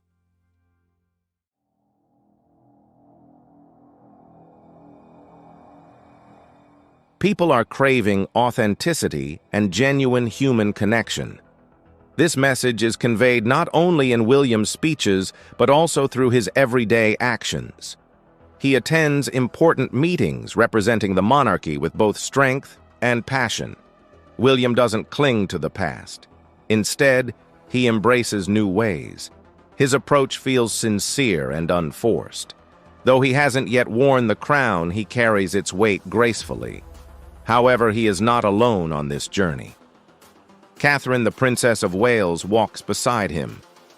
She exudes calmness, thoughtfulness, and grace without appearing distant. I think the girls with their nails done now. V5. Her presence brings comfort to everyone. Instead of being a distant figure behind barriers or waving from balconies, she connects with people through friendly smiles, gentle words, and a serene demeanor. She adds a fresh touch to the royal family's image, making it more approachable and compassionate. Together, William and Kate showcase a different side of royalty, relatable and trustworthy rather than distant and cold. Meanwhile, the older generation is beginning to step back. King Charles remains present and respected, but he no longer speaks out as much as before. He still holds a leadership role, but more from behind the scenes.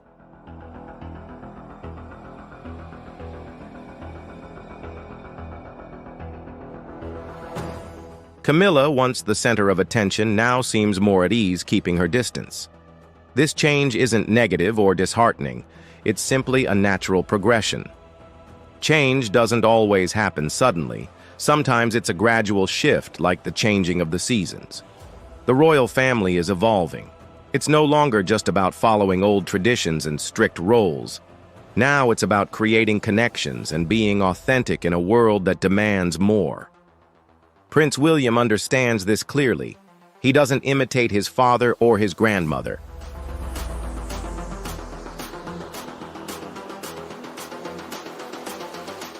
Instead, he is striving to embody a kind of royalty that people today can relate to: honest, up-to-date, and emotionally aware of what's happening in the world. You can notice the change in the small things. The way people talk about the monarchy now is different. You see it in what's written in the newspapers and online. Younger generations feel closer to and more invested in the monarchy. Charles still wears the crown, but the focus is no longer solely on him.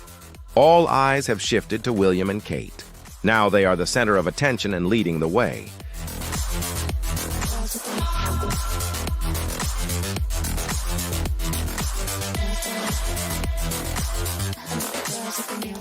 This is not the end of the monarchy, but it marks the close of an old era and the beginning of something new.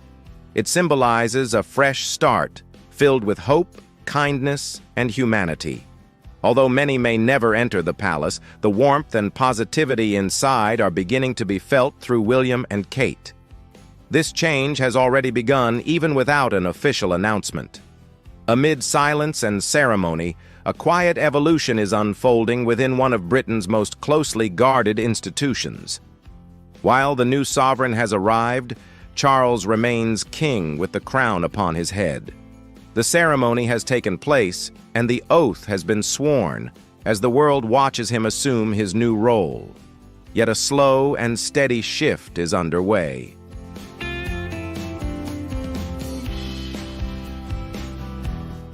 By paying attention to the subtle shifts in mood and tone, it becomes clear Prince William is taking on the leadership role.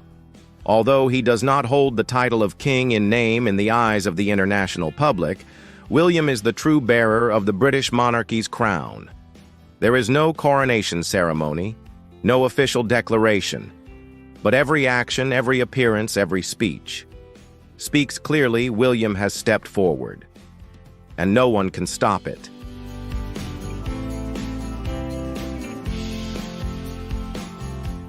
At first, it was all just small signs, a few extra speeches, a subtle shift in media focused the increasing presence of William and Catherine at events. Then came the bigger changes. Camilla disappeared from the public eye.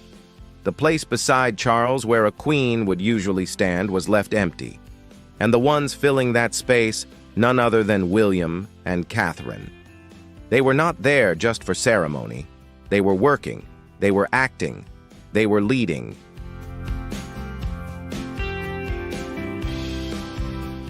Charles is still there. He still signs documents, still appears at important events. But the spotlight has shifted away from him. The public now listens to someone else, someone more admired, someone more trusted. And that someone is William. His name now resonates in international meetings. World leaders don't just greet him out of protocol, they turn to him for genuine negotiations. And when he speaks, the world listens. The public has changed too. They respect Charles, but they adore William. They admire his calmness and quiet steadfastness. They see in him a true leader, modern, adaptable, yet never losing the royal identity.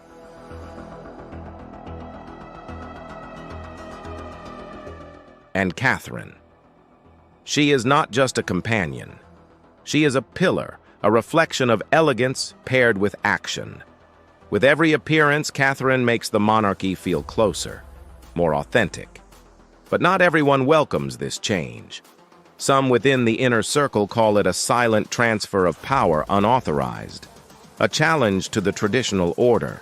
They fear that if the rules can be bent, eventually they might be broken entirely. But whether you agree or not, the undeniable truth is this: everything has changed. The public's gaze no longer fixates on the throne. Instead, it turns toward the one who is truly moving forward. William doesn't need a crown to lead. Catherine doesn't need the title of queen to comfort millions of hearts. The future of the monarchy may not begin with a grand coronation, but with quiet gestures, steadfast actions, and unassuming leadership.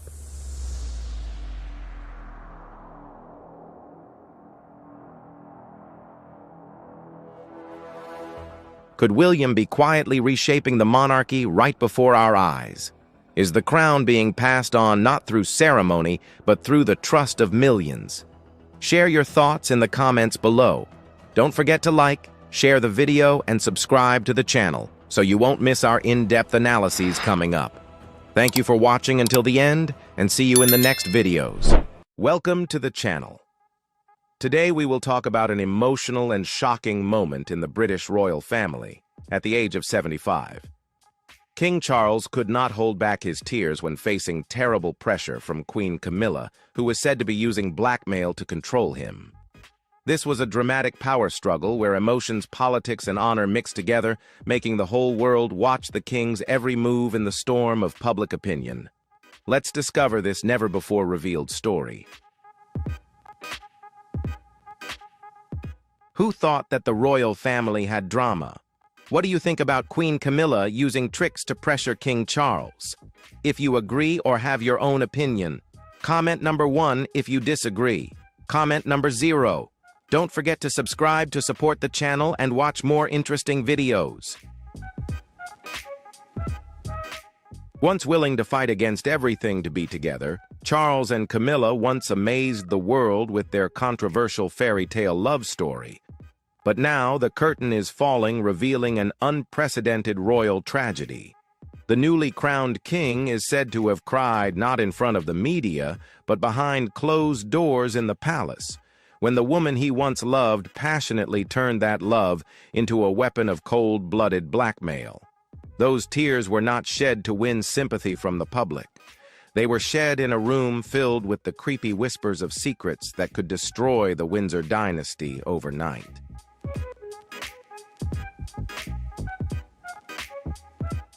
Rumors are swirling that Camilla holds a handwritten letter, an incriminating recording, and possibly irrefutable evidence of decades of scandal buried in the Buckingham Palace archives. With the click of a mouse, that dark past could explode into global headlines, shattering the image of a reforming monarch that Charles has tried so hard to project. The king trembles, fights back tears, and begs for more time. Meanwhile, Camilla remains silent, twirling her invisible weapon, using his deepest fears as a bargaining chip. Is she asking for money power or unprecedented privilege? No one knows for sure.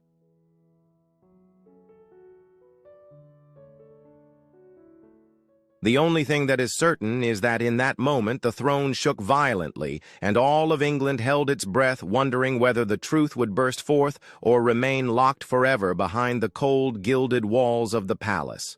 What seemed to be a reward of love for an innocent young girl turned into a gilded cage for Diana, where every breath was suffocated by betrayal and lies. When she married Prince Charles, the whole world celebrated. Crowds cheered, millions of eyes followed her every move, all believing they were witnessing a true fairy tale. But behind the magnificent palace doors, the truth was a tragedy that never ended.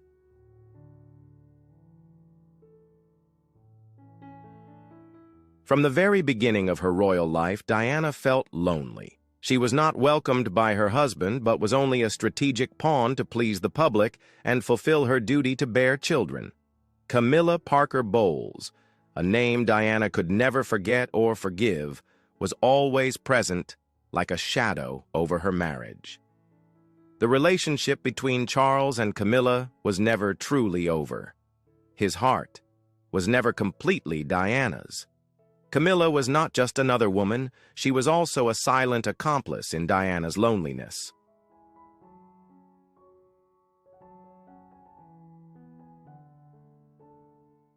While Diana performed her duties with a smiling face in public, Charles poured out his warmth and care. Diana once admitted that she often felt invisible. Charles might be by her side in photographs and events, but emotionally he was elsewhere. Camilla, with her calm exterior and keen intuition, always held sway over Charles.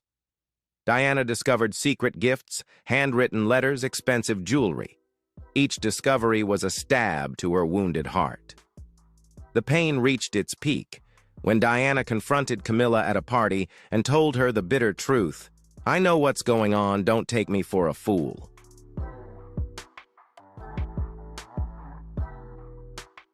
Diana's pain came not only from betrayal, but also from the cold silence of those around her.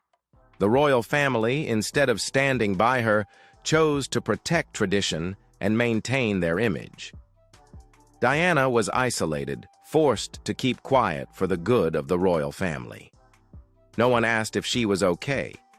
No one really listened. That loneliness pushed her into depression, and eating disorder, and a complete loss of faith in her marriage. But Diana did not remain silent forever.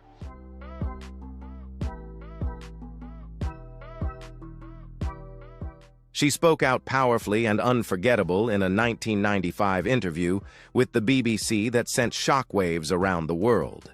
Diana candidly revealed her threesome marriage, a story that had never been made public before and completely shattered the veil of illusion that the British royal family had tried to maintain for years. Her words not only caused a public outcry, but also shook the foundations of the monarchy, as the public began to realize that the glamorous life outside the palace did not reflect the truth.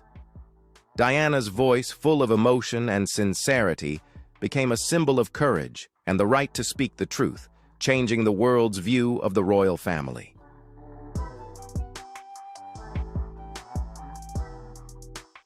Camilla, instead of showing remorse or avoidance, stood firmly by Charles, asserting her position in the complex struggle of the royal family. This proves that although Diana was deeply loved by the public around the world, she never truly won her husband's heart.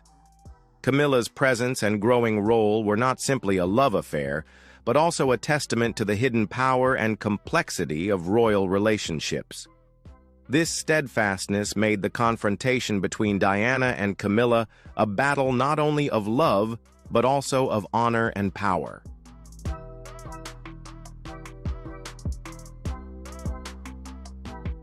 Diana's pain did not stop with her tumultuous and traumatic divorce.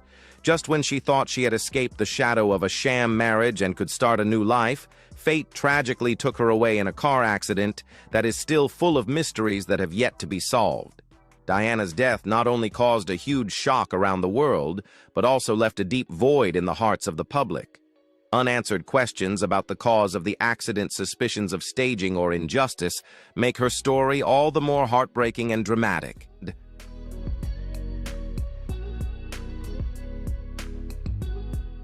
In the final months of her life, there were many rumors that Diana had found a new love, a ray of hope amidst the pain and suffering that had lasted for many years. That love was like a small, bright spot which could bring her peace and new faith. However, was this love enough to heal the deep wounds in her soul, the injuries that had followed her throughout her life? That question remains a big question mark, reflecting the tragic but also resilient life of a woman who changed royal history and left a mark in the hearts of millions of lovers around the world.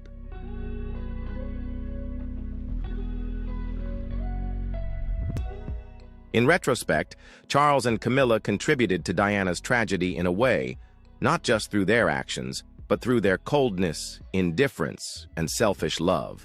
They loved each other, but that love came at the cost of another woman's pain. And while they stand together today as king and queen, the price they paid was the broken heart of a woman who became a symbol of nobility and pain, Princess Diana. It seemed that with a love that could not be greater, they would cherish each other and be together until the end of their lives. But according to a recent source, that may no longer be true. In the solemn wood-paneled chamber of Parliament where many speeches have been made, there has never been a moment like this.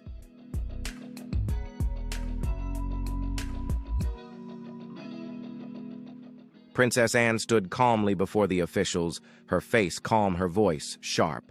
She did not wait for the ceremony, just announced directly, "Camilla will be stripped of all honorary military and royal titles effective immediately."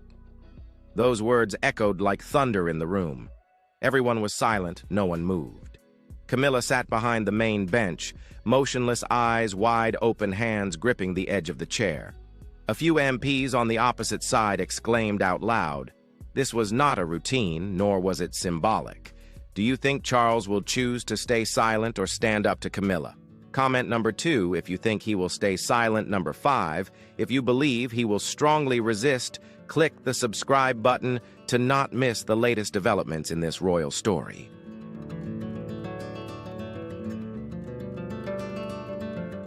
Anne had just defied the political system and the monarchy at the heart of national power. What made the moment all the more poignant was the quiet emotional memory behind it. Diana had sworn that this day would come. Anne later told a close aide that the vow would never be made public, but she had kept it in mind and chosen the moment not behind the scenes, but in Parliament, where history would record every word. The timing, the symbolism, the weight of the occasion, all came crashing down. Camilla looked around for support. No one was on her side.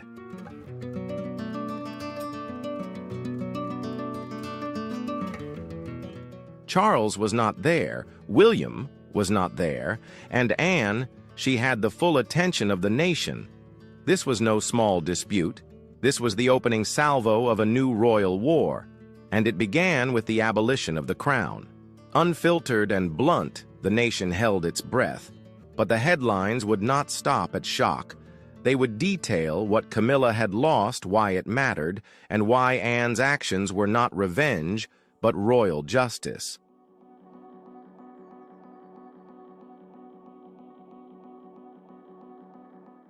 When Anne announced that Camilla had been stripped of her titles, it was no mere show. She named them all honorary colonel of several regiments, patron of the Royal Army Medical Corps, honorary commander of the Naval Reserve, and more. Each title represented decades of royal tradition, military respect, and national image now erased in an instant. Anne said it, and she meant it. The loss of these roles was more than just a lack of parades and balls. They were tied directly to a member of the royal family's status, influence, and public presence.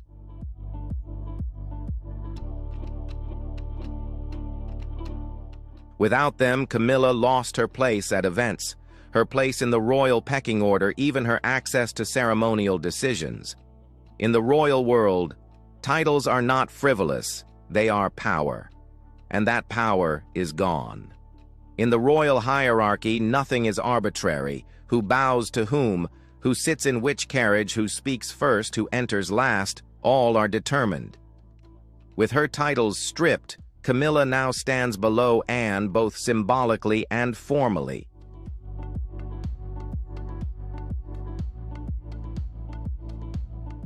It changed the way the public viewed her. It changed her role in the royal structure, and it left her isolated at a time when alliances mattered more than ever. Anne did not call it a punishment. "This is justice," she said simply. "Justice for the monarchy, for heritage, for truth." Her expression did not change, her voice did not waver. She insisted that this was not personal, it was principle.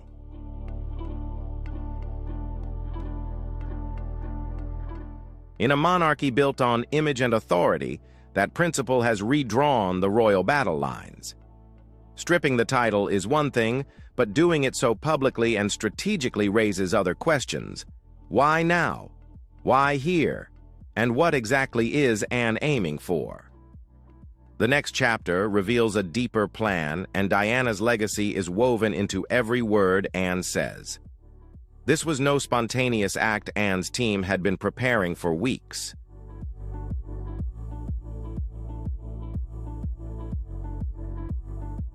Every word, every clause, every title of Camilla had been carefully crafted to be revoked, creating a plan that was meticulous down to the last detail. But the key was not just the words, but the timing of the action, a very sophisticated strategic move by Anne. When public opinion was still quietly changing, when Camilla's influence seemed to have reached its peak, Anne suddenly took action. This action was carried out when no one expected it, but it had a huge impact and resonance. A palace aide described it not as an impromptu or impulsive decision, but as a calculated and deliberate political surgery, as if Diana's ghost was still hovering, watching every line of the drafted text.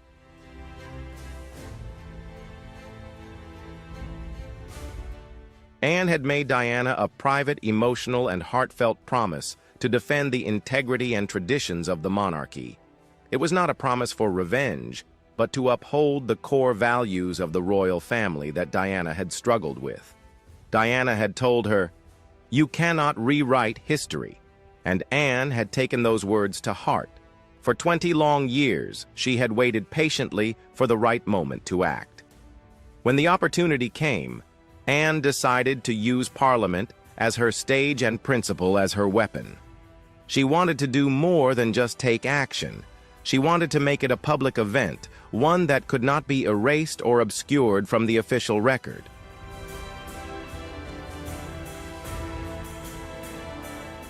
If Anne had chosen to work in silence, the palace and its shadowy forces could have easily twisted the truth to their liking, turning the story into something else. But Anne chose to go public, so public that no one could deny or refute it. This move sent a powerful message to all the courtiers' aides and even the royal strangers who played politics in the harem. Truth came before titles and positions. Anne's goal was not to create chaos or disrupt order, but to correct the distortions that had long existed within the regime.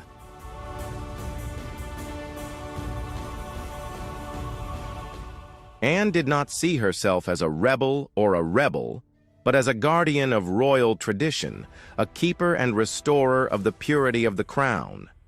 She knew that her actions would not be easily recognized, that there would be many who would oppose and criticize her. But she was ready to accept all of that. If the crown has lost its clarity, Anne once said in a private conversation, someone must step up to restore it.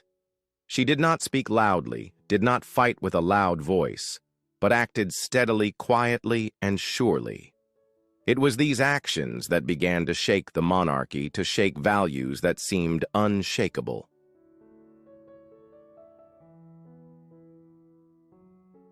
While Anne acted decisively, not everyone saw the incident in the light of courage and justice.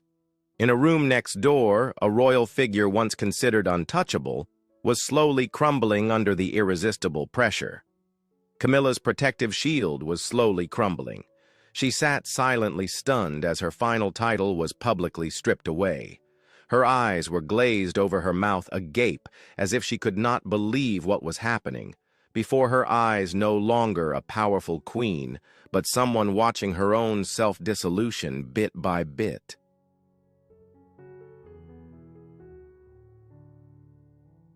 Although Camilla had always maintained a calm and resilient demeanor in public, this time was different. Her silence was no longer a sign of strength, but an expression of shock, disorientation, and profound shock. The story of power, honor, and betrayal in the royal harem was gradually revealed, signaling an unprecedented internal war. In such a context, no one could be sure of their future position, and the fate of the monarchy hung on a fragile thread.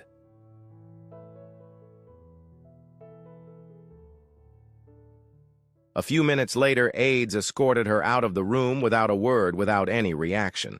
The cameras captured her face, pale, empty, utterly devastated. "This is not just a political blow," an aide whispered. "This is a blow to the heart." Losing her title was not just a loss of a title. It was a loss of status, a loss of symbolism, a sense of belonging. For decades, Camilla had patiently carved her name into the royal picture first, as an outsider, then as a mistress, then as a full-fledged queen. The transition had taken years of image-building, charity work, and protocol.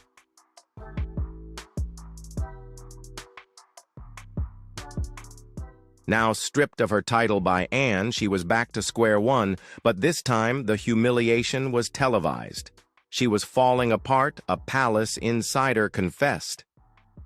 Behind the scenes, Camilla broke down, not in anger, but in disbelief.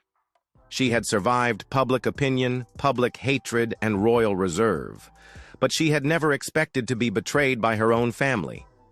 "I am not their enemy," she is reported to have said. "I was their future."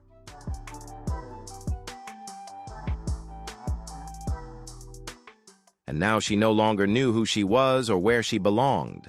But the personal pain was not the only consequence. Inside Buckingham Palace, the shockwaves were spreading. Advisors were panicking, aides were in disarray, and the polished facade of the monarchy was beginning to crack. Soon there was a race to control the story before it got out of hand. The royal earthquake began as soon as Anne's words rang out in Parliament. Phones rang off the hook at Buckingham Palace.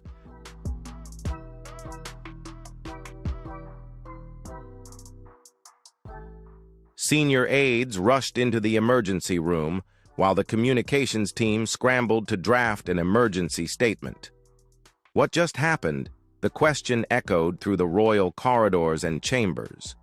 This was not simply a family matter, but a major shock to the constitutional structure of the country. A senior royal had publicly stripped another of his title without a statement or approval from the monarch. The chaos was truly beginning to spread.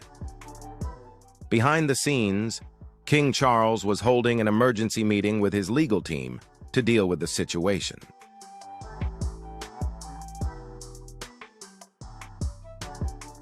A speech scheduled for that day at a charity event was canceled less than an hour after the news broke. "The king is very nervous," a source close to the situation said, trying to calm the nerves. But that was no longer enough to stem the tide of public opinion. The press quickly sensed the chaos while the palace was caught off guard and unable to respond. Charles had not even seen the full text of the speech. Public opinion was deeply divided, with talk shows leading to fierce debates about whether Anne's actions had gone too far.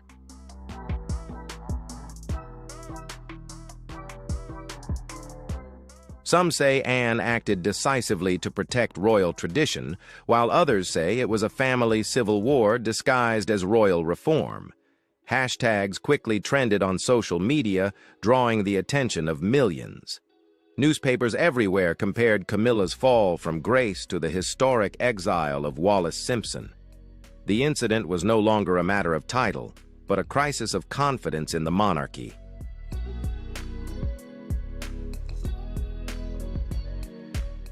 Inside the palace, factions began to form. One side sided with Anne in her defense of tradition, the other with Camilla. "We are witnessing the division of the throne before our eyes," one court insider whispered with barely concealed concern. In the midst of the conflict, King Charles was in a difficult position. He could not reverse Anne's actions without appearing weak, but if he remained silent, he would lose even more public confidence. A power vacuum was rapidly forming, putting the monarchy in a precarious position.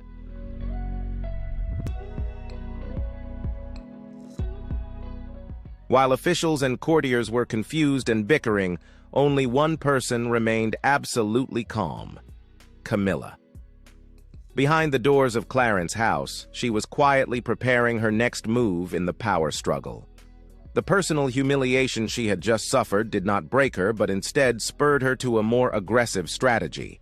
She was calculating how to turn the current shock into a constitutional crisis, creating legal and media leverage to maintain her position.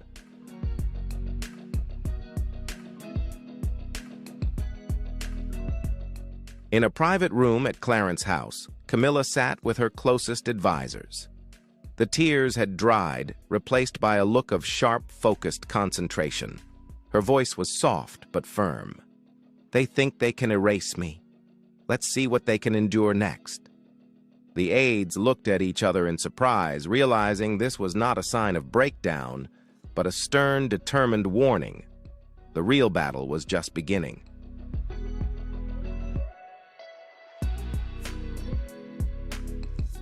The first question was whether Anne's actions could be legally challenged. The Leafwood legal team could not provide a definitive answer. Stripping royal titles is extremely rare, and there was no clear precedent for a royal to do so without the monarch's approval. "She may have overstepped her bounds," one lawyer whispered on the sidelines of the meetings. Camilla's team immediately began reviewing royal protocol, looking up historical precedent, preparing statements, and setting up legal defenses to protect her rights.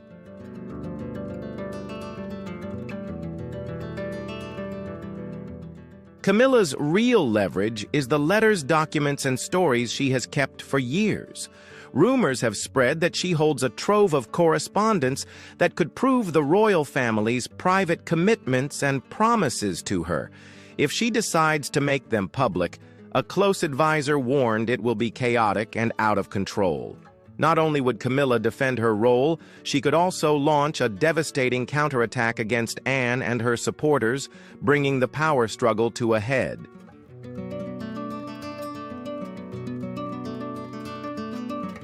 She was not alone.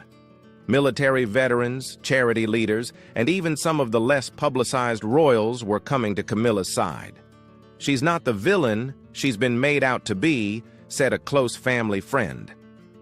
A plan began to form. Camilla was not to be seen as a dethroned queen, but as a woman who had been betrayed and wronged. The narrative began to shift. Camilla was no longer seen as a controversial figure, but as someone who had quietly worked hard and overcome challenges. Sympathy began to return, especially when it was remembered that she had once had the confidence and public support of Queen Elizabeth herself. "It's no small thing," said a royal advisor. "You can't just take away the blessing of a monarch."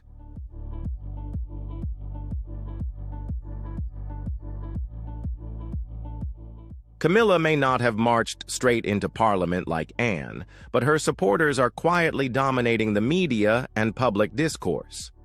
As the feuds deepen and royal loyalties are tested, the pressure on King Charles is mounting. He cannot afford to remain silent. Every decision now is a decisive one, either restoring peace or pushing the monarchy to the brink of crisis. And with all eyes on Buckingham Palace, the king is about to enter the eye of the storm. The world is holding its breath. What will he choose?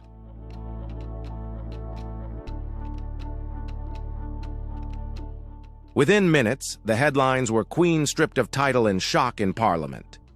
British tabloids issued urgent bulletins with bold headlines. "Diana's promise finally fulfilled." Television was abuzz with commentary talk. Shows were divided, social media was abuzz with debate. Public polls showed that by evening, Anne's approval ratings had soared. She was the only one who stood up for tradition, one Sky News listener said. But some of the public were starting to sympathize with Camilla. She didn't deserve to be treated like this. Not in this way, a listener said on BBC Radio.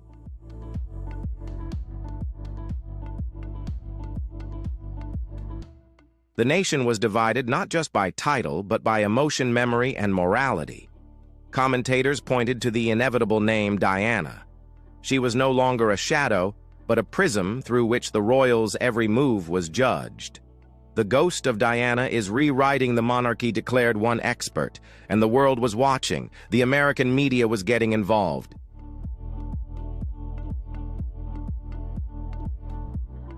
Australian media outlets questioned whether Camilla's stripping of her titles would change relations with the Commonwealth. This was no longer just a scandal. It was a global crisis. Inside the palace, royal advisors tried to control the media frenzy, but it was futile. Every time Charles kept quiet, the speculation grew.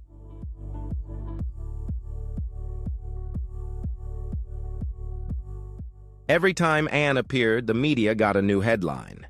Every rumor surrounding Camilla raised a new set of questions. The royal family is in the news for all the wrong reasons, lamented one communications official.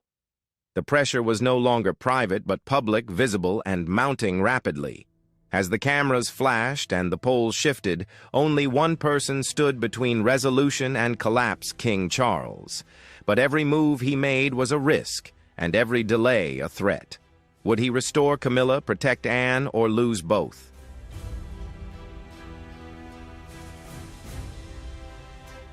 The next scene reveals the king's difficult choice and the legacy it will leave. Alone in the map room, King Charles faces the most important decision of his reign. His advisors are divided. You cannot sit this one out, one warns. But another whispers, if Anne's decision is reversed, there could be a constitutional challenge. Camilla must be protected. If not now, when?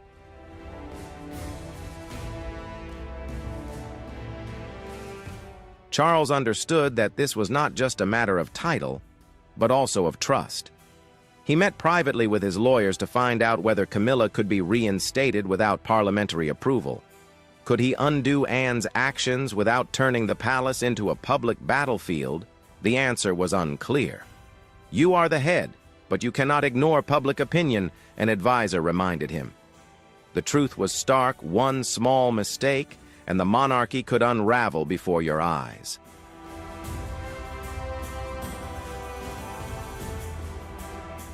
Charles considered a compromise, returning some of his duties to Camilla while still publicly supporting Anne's cause. But even that could be seen as a weakness. He looks like he's giving in, an aide warned. The more he hesitated, the worse the media made the story. News of a silent king filled the television channels, rumors of abdication resurfaced, and even plans for a regency began to be discussed.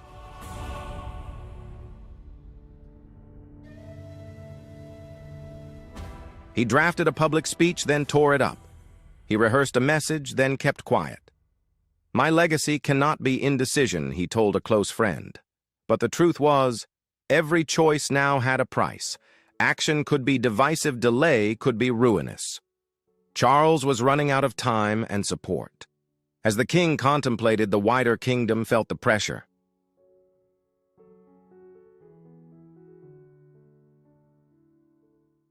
International events were also affected, with Commonwealth leaders questioning the image of the royal family. For the first time, even loyal royals began to doubt their future. In the next chapter, the effects spread, reaching William Kate and the heart of the line of succession. The wider dynasty was under threat. The consequences were no longer limited to Windsor.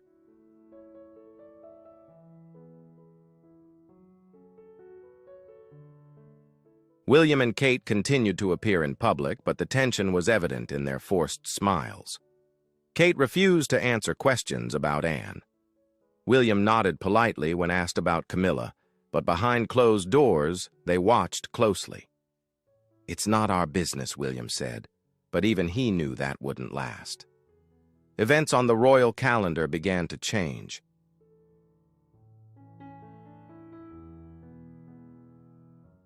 Camilla quietly withdrew from 3 ceremonial duties. Anne was asked to attend in her stead. Commonwealth leaders sent private messages asking for clarity on royal roles. "We need to know who represents the monarchy," wrote one Caribbean diplomat. The confusion is not just internal, it has become international. Closed-door discussions at the Foreign Office revealed deeper concerns.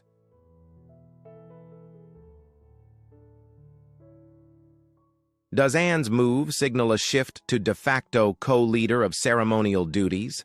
Is her title as Queen Consort now little more than a title? And above all, what does it mean for the line of succession? The palace insists that everything is stable, but no one believes it anymore. Even rumors of the Menai Bridge plan, Charles's long-planned succession plan, are beginning to emerge.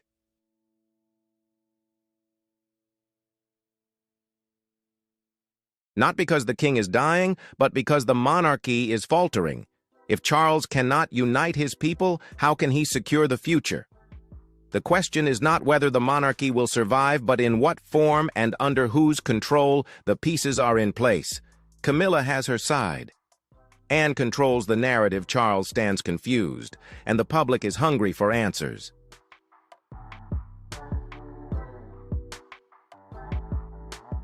In the final chapter, everything collides, secret strategies, and the ultimate question in the game of power. Who will stand and who will be checkmated? Tears have been shed, threats have been made, and now the monarchy hangs in a precarious position. Camilla holds the secret, Charles holds the throne, but both cling to something far more fragile: reputation.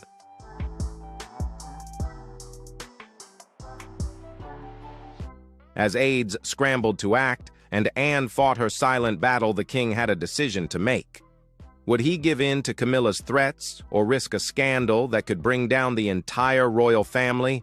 The public wanted answers, the media wanted headlines, and the royal family simply wanted to survive. But when personal betrayal meets political power, nothing is safe, not even the throne.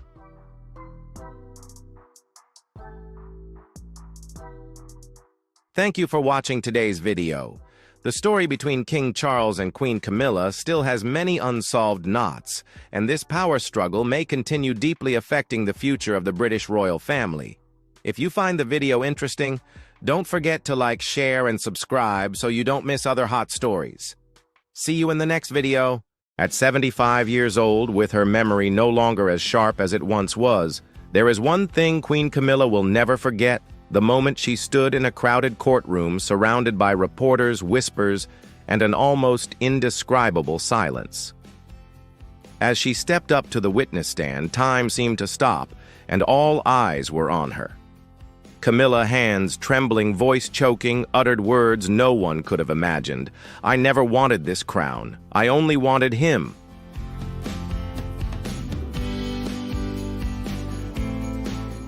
In that tense room, King Charles wiped away tears.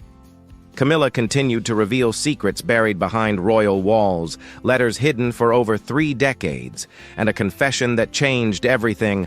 "I lied to protect him, but I lost myself." This is the truth no one expected. Stay with us as we unveil shocking revelations that have shaken the world and forever changed the future of the monarchy. Don't forget to leave a comment with 1 if you sympathize with this story, or 0 if you have a different opinion. Share your thoughts with us, like and subscribe to the channel so you don't miss what happens next, where we will reveal all the secrets in this story.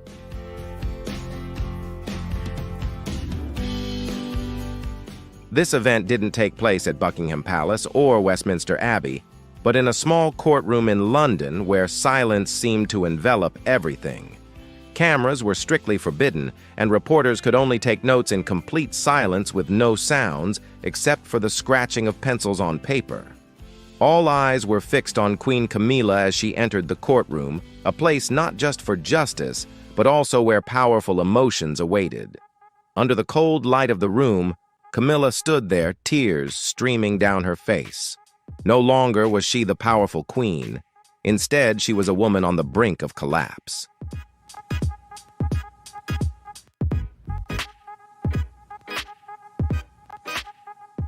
In that moment, the image of a resilient queen faded, leaving behind a woman struggling to face the weight of secrets and burdens. The entire courtroom fell into silence, and everyone could see that despite her position of power, Camilla could not escape the pressure of justice and the mistakes of the past. Standing in that cold room, she was no longer the woman who fought to protect her royal family, but simply a woman facing her own past, confronting a truth she could not change. In that moment, the image of a strong queen seemed to dissolve, leaving only a woman filled with pain and regret.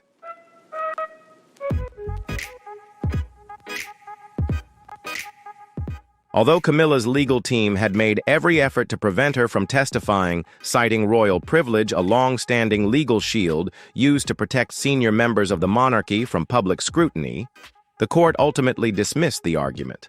This was no ordinary civil dispute over assets or reputation.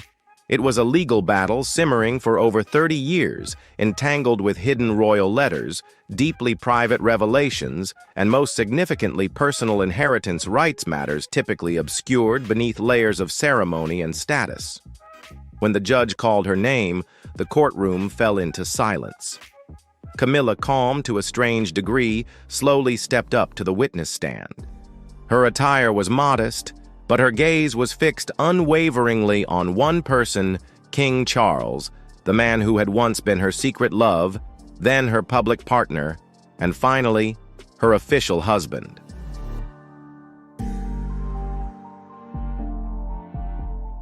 Then, in that tightly wound silence, with every eye locked on her, Camilla spoke not with rehearsed legal rhetoric or a crafted defense, but with a confession so raw it cut through the air like a blade. I never wanted the crown. I only ever wanted him. It was a simple sentence, unembellished, yet its weight shattered the decorum of the court.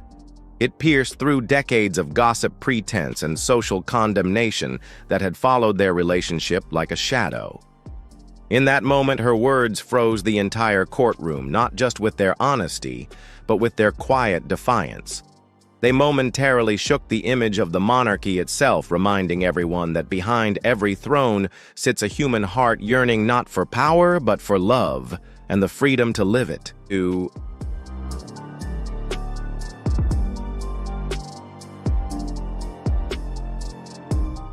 This was not merely a confession from a queen, a figure cloaked in power and public reverence, but a deeply personal revelation from a woman who had lived her entire life beneath the shadow of guilt and secrecy. For decades, she had borne the weight of choices made in silence, of a love long condemned and hidden behind the rigid facade of royal protocol. Hers was a life trapped between duty and desire, between the longing to live honestly and the necessity of silence to preserve the monarchy's carefully crafted image. In the moment Camilla spoke, it wasn't just silence she broke, it was the chains of a lifetime. She stepped out of the shadows not as a sovereign, but as a woman brave enough to confront the past and speak aloud the truth she had been forced to bury.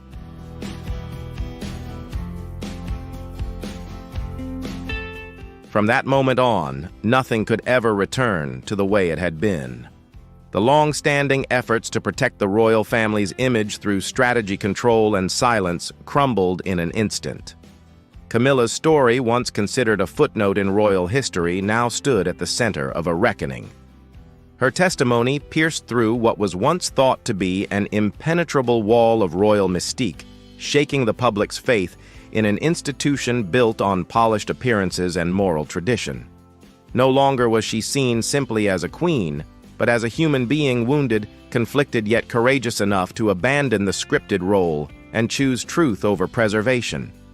Her words not only changed the courtroom, but rewrote a part of the monarchy's legacy.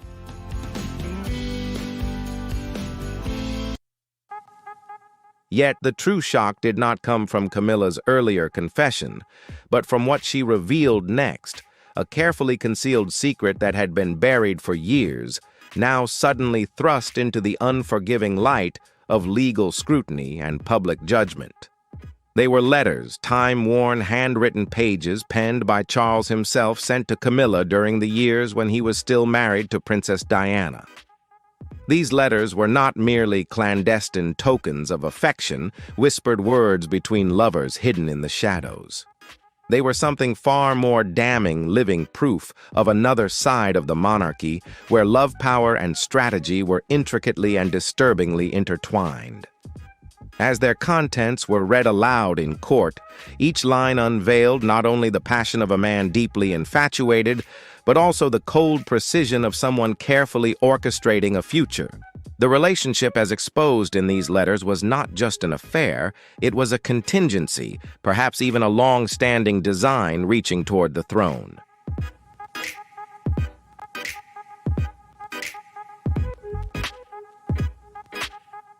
What left the courtroom in stunned silence was not only the existence of these letters, but the explicit details. They contained alternative plans in case the royal marriage collapsed, early deliberations on succession scenarios, and even covert discussions about destroying sensitive documents. These revelations transformed the trial from a private drama into a political reckoning. What had once been hidden deep within the inner sanctum of the royal household, protected by power protocol and silence, was now laid bare before a watching world. And with that exposure came a wave of doubt crashing over everything the British monarchy claimed to stand for. No one could contain the current that Camilla had unleashed. The letters, once a record of forbidden love, had now become a map tracing the contours of a hidden power structure that few had ever imagined and fewer still dared to challenge.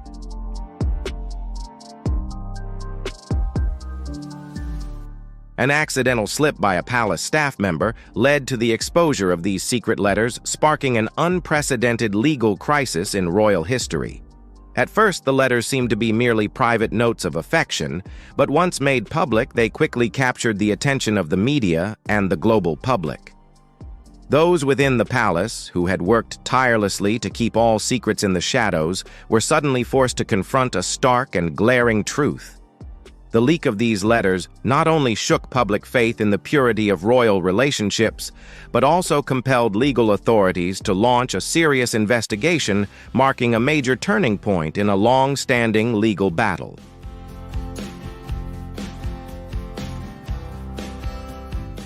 The contents of the letters went far beyond romantic expressions or private sentiments exchanged between Charles and Camilla. They revealed secret strategies and plans that the two had quietly discussed over many years. This was not simply a personal love story. It was a battle of wits aimed at protecting the throne and preserving the royal family's legacy during a turbulent era. The calculations behind those lines reflected the complexity and depth of a world of power, where emotion and politics are intertwined and where every decision could determine the fate of an ancient monarchy.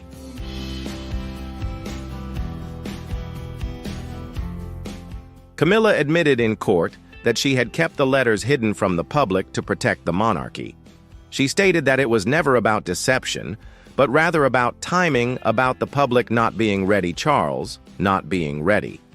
However, legal analysts quickly disagreed, arguing that withholding documents in an ongoing inheritance dispute was serious and potentially illegal. Even Charles could not deny what the letters revealed. Although they may have been written privately, they had the power to impact public life, the monarchy's image, Diana's legacy, and the line of succession.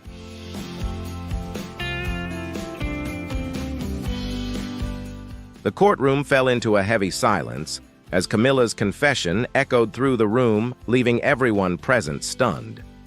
Soon after, sensational headlines about the trial and shocking testimony quickly appeared across newspapers, capturing the attention not only of the public, but also of the global media. Yet amid the countless questions raised, one pressing mystery remained unanswered. Why had Camilla chosen to lie? Was she trying to protect Charles herself, or was there a deeper, more complex motive hidden behind her words?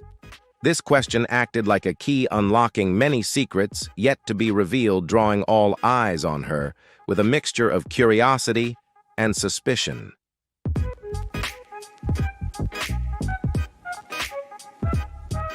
The next part of Camilla's testimony completely shifted the atmosphere in the courtroom, moving not only ordinary people, but even the king to tears. Camilla, long known for her composure and resilience throughout years of fierce media criticism, especially being labeled the villain in the marriage of Diana and Charles, now revealed a completely different side. She was no longer the cold, cautious figure often seen, but became softer, more genuine and deeply emotional, as if the layers of protection around her were slowly peeled away, exposing a woman burdened with emotional weight and painful truths never before shared.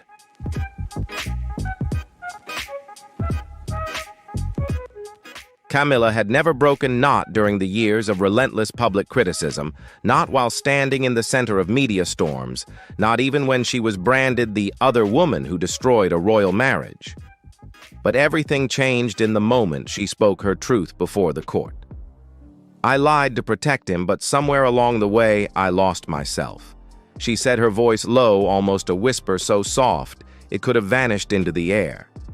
And yet in the absolute stillness of the courtroom, every word rang out with the weight of confession.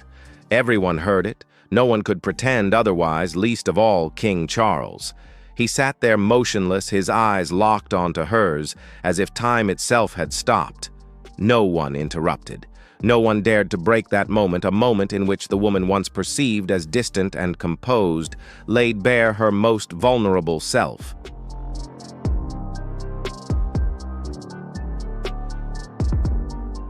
Camilla continued, now unguarded, as if a dam had finally broken.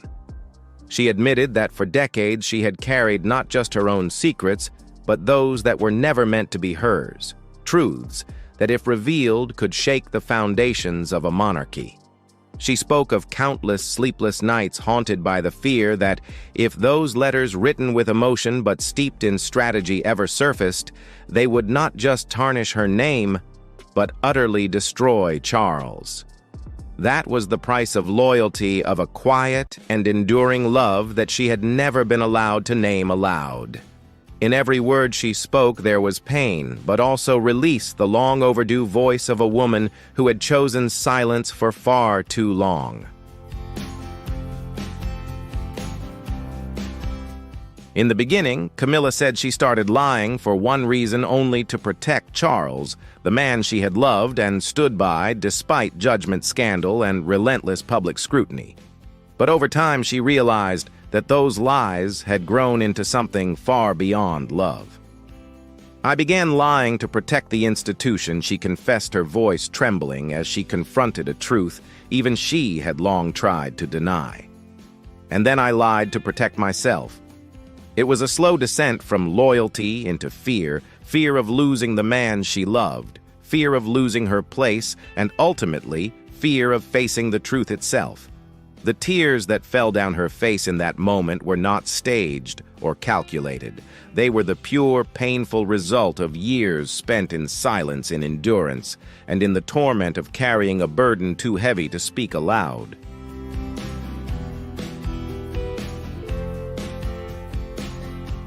Camilla also admitted that she felt haunted by the ghost of Diana, not only because she had taken Diana's place in the public eye and within the royal family, but also because, throughout all those years, she had never had the courage to face Diana while she was still alive. Her voice trembled as she confessed, "I never apologized, and I should have." Silent tears rolled down her cheeks, causing the courtroom to fall into a heavy stillness. The judge gently suggested pausing her testimony so she could regain her composure, but Camilla firmly refused. "Let me finish," she insisted, her gaze steady with a quiet determination. The emotions she had repressed for so many years suddenly broke free, and she continued to reveal something that compelled everyone in the room to listen in complete silence.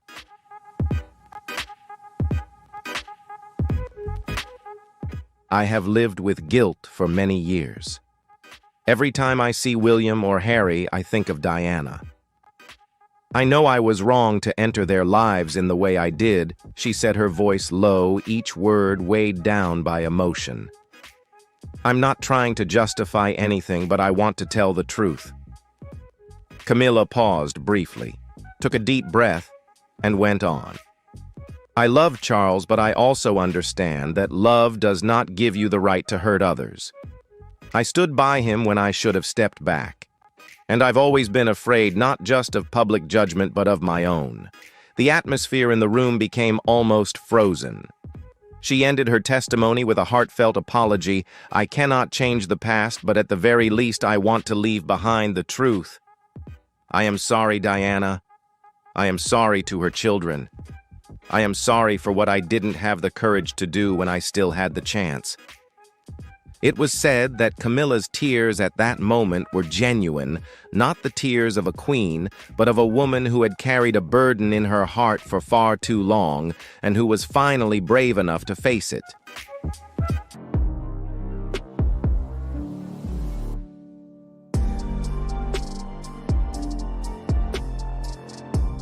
This revelation brought Charles to his breaking point.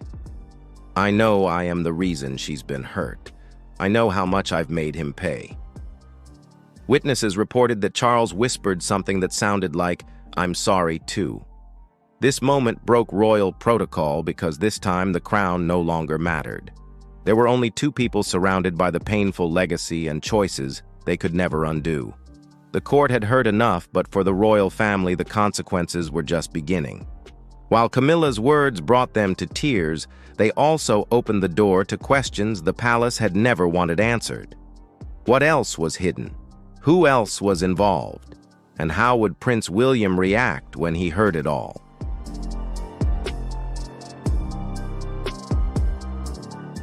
Prince William did not utter a single word in public after the revelations made in court, but he didn't need to.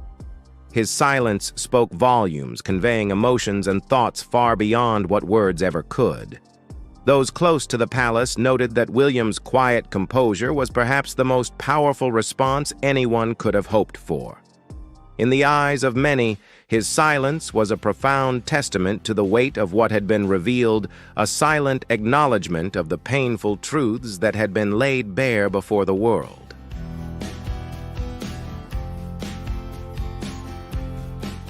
According to insiders, William received the full transcript of Camilla's testimony only a few hours after the court session ended. Upon reading the documents, he is reported to have closed the file, carefully stood up without a word, and left the room with a heavy heart. The gravity of the moment was clear to everyone around him. His assistant simply remarked, "He looked like he'd been punched in the stomach." This brief but vivid description captured perfectly the deep impact Camilla's words had on the prince, revealing the silent turmoil he was struggling to contain.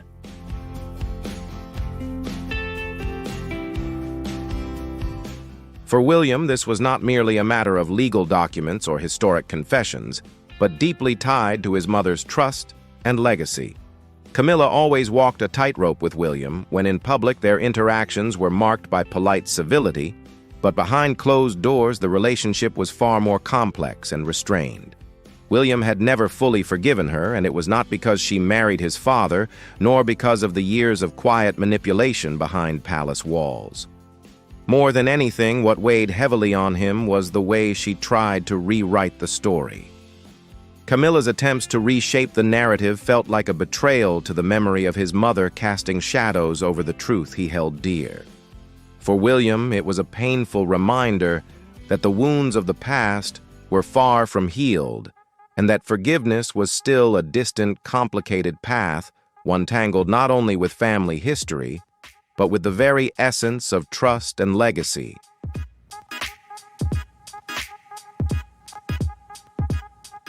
But the most painful thing for William was a quote from Camilla's confession, "I know Diana would never survive this, but I still went on."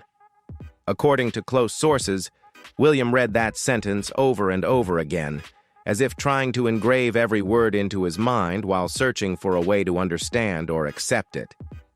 That statement was not only a deep personal betrayal, but also like a knife stabbing straight into the heart of everything he had painstakingly protected for many years, from the sacred memory of his mother to the values and truths he had always steadfastly defended within himself.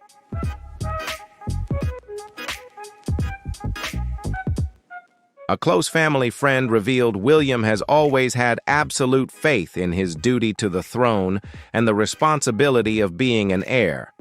But when the truth makes that duty look like a lie, it shakes your entire life. These words somewhat clearly reflect the deep inner turmoil William is facing, caught between heavy responsibilities to his family and kingdom, and the personal pain of a son who lost his mother, all under the enormous pressure from both the public and the royal institution weighing on his shoulders. Now, as the future King, William must confront a cold decision to overlook it for the sake of stability, or to face it head-on and risk blowing up the entire system. Amid William's turmoil and Camilla's breakdown on the stand, all eyes turn to the man at the center of it all, King Charles.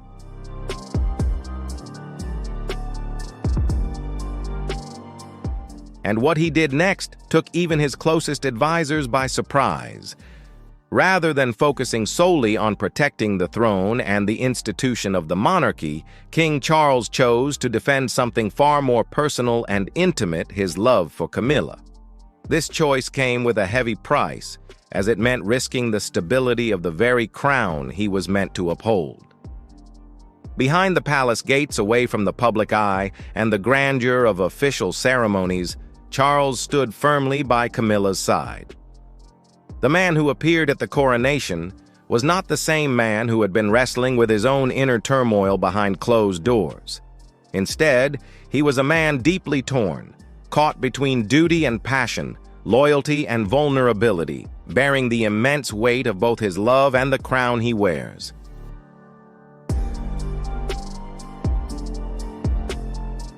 The day after Camilla testified, Charles reportedly held a private meeting with senior aides. His voice, normally steady, broke when he defended his wife. "She didn't do this to deceive anyone. She did it because she feared for me and us."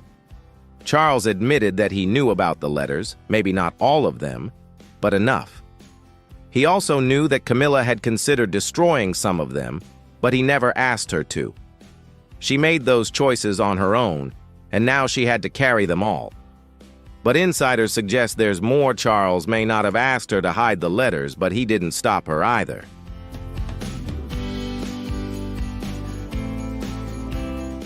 His statement shocked the entire room. "If anyone should be on trial, it's me."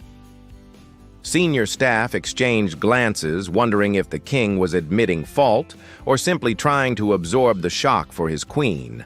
Either way, it was a rare moment of vulnerability for the royal family, a crack in the crown that couldn't be concealed. But the timing couldn't be worse. Public support for the monarchy had already wavered after Harry's explosive memoir and Meghan's interviews, and now this court confession threatened to tear apart old wounds. One assistant was reportedly heard warning Charles, "If you stand by her now, you could lose the country." Charles didn't flinch. "I've lost Diana, I won't lose her," he said.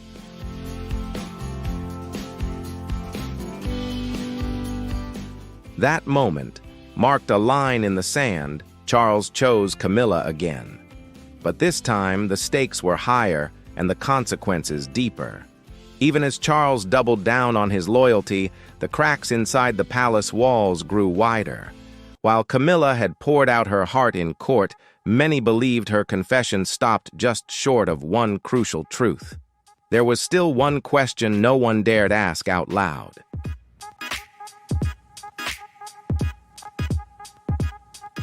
Camilla's testimony had been detailed, her painful confession laid bare, but even royal observers noticed something odd. There was one subject she completely avoided, and it was the same topic that had haunted royal gossip columns for decades: a potential secret child. While rumors had always circulated, what shocked many was that in all her honesty, Camilla never once mentioned it. Not even once.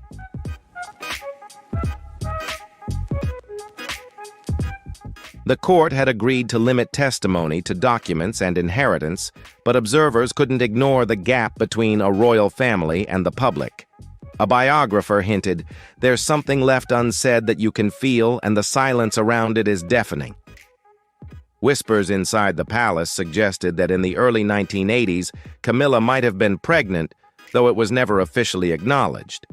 Some claimed the child was adopted abroad, while others believed the boy was raised under another name, potentially aware of his true lineage. One palace archivist even mentioned a file sealed in the royal vault, simply marked May 1981. Charles privately never commented, and Camilla denied any knowledge of it.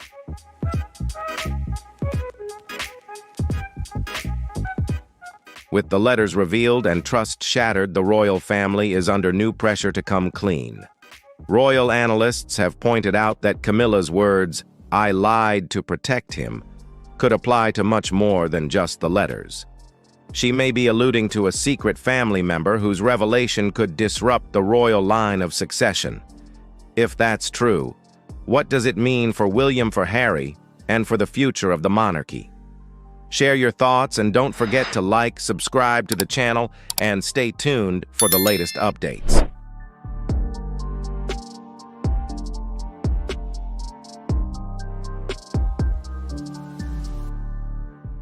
The courtroom may have closed, but the questions were just beginning. From William's fury to Charles's loyalty and Camilla's broken confession, the royal family now faced a crossroads. But the consequences weren't limited to the courtroom. The next person to speak wasn't a royal family member, and what they revealed could blow the story wide open. The staff knew too much. Just days after the courtroom drama, another bombshell dropped, this time not from the royal family, but from behind the scenes. Several longtime palace staff members, now retired or reassigned, began revealing disturbing details to the press. These weren't tabloid reporters chasing rumors, but people who had served under three kings and knew every corner of the palace.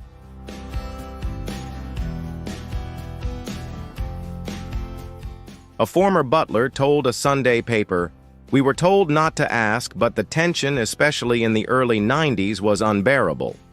Another working at the Royal Archives revealed that certain records were regularly locked away, even from senior historians.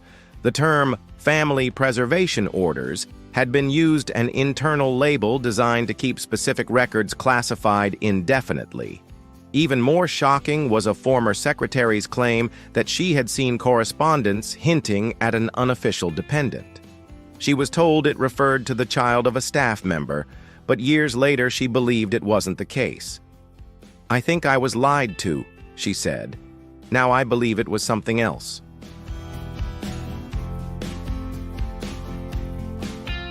Rumors about the marriage spread, the press worked tirelessly, and photographers followed them at every turn. Then came Paris on August 31st, a night that shattered the world. A black Mercedes sped away from the paparazzi, a tunnel, an accident, and silence. Diana was gone. Sarah flew to Paris with Prince Charles to bring her sister's body home. The strongest woman in Diana's life was now the one who had to say goodbye. At the funeral, Sarah stood close to the coffin, fighting back tears. She read a tribute that made the entire country mourn. She didn't speak to the cameras that day, but her sorrowful, proud, and silent face spoke volumes. Diana was gone, but the questions they had were only just beginning.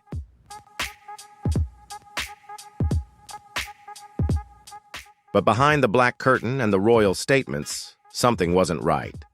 Too many details, too many contradictions, and too much silence from those who should have spoken up. Sarah may have remained silent in public, but privately she never stopped asking, what really happened that night? Let's step into the shadows of one of the biggest unsolved mysteries in modern royal history, the mysteries surrounding Diana's death. Why was the driver drunk? Henry Paul had a blood alcohol level 3 times the legal limit, yet he was entrusted with Diana's life. Why was there no proper security backup?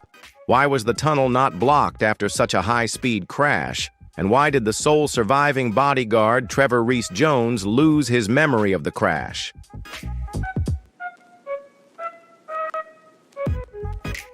Sarah has never accused anyone, but she hinted at things like, "There are questions we're never meant to ask." These questions are not just unanswered, but are deeply hidden secrets within Diana's death things that perhaps will never be allowed to be brought to light. Rumors about MI6 involvement, strange surveillance records, and delayed medical responses only made the storm of truth even more intense. The suspicions grew stronger when even the French authorities couldn't explain why it took more than an hour to get Diana to the hospital, despite her being just minutes away.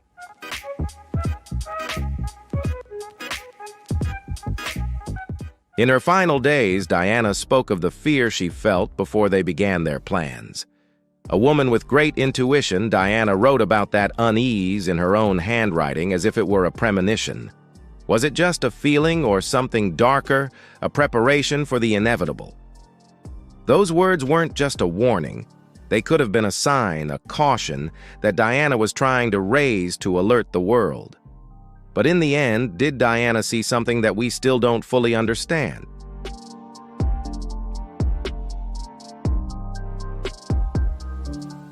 Sarah, the keeper of that truth, remained silent, but present, watching, remembering, waiting.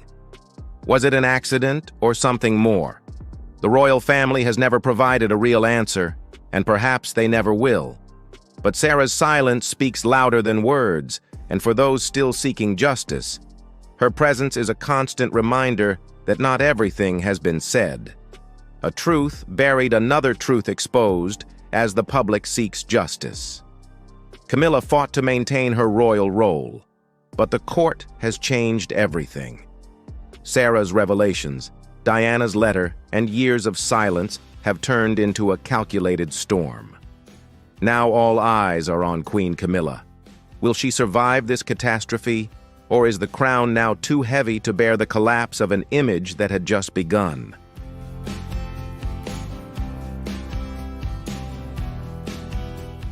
The courtroom did what decades of the media could not. It shattered Camilla's mask. The woman who rose from royal mistress to queen was now exposed. The fall headlines were brutal. Camilla crumbled. The ghost of Diana returned. The Queen's image, carefully crafted over years, was wiped out in an afternoon.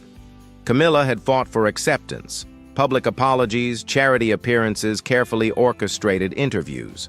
It almost succeeded, but now Diana's words, Sarah's testimony, and the raw emotion of the public had rewritten the story.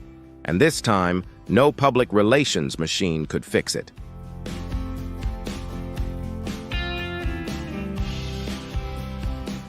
With Camilla's courtroom confession now public, these former aides felt emboldened to speak, though not everyone told the same story. Some defended Camilla, saying she was caught between a brutal press and a cold institution. Others claimed she had quietly used her influence to erase the past. Whatever the case, one thing was clear: the palace could no longer contain this. Whispers were turning into statements, and statements were becoming front-page headlines.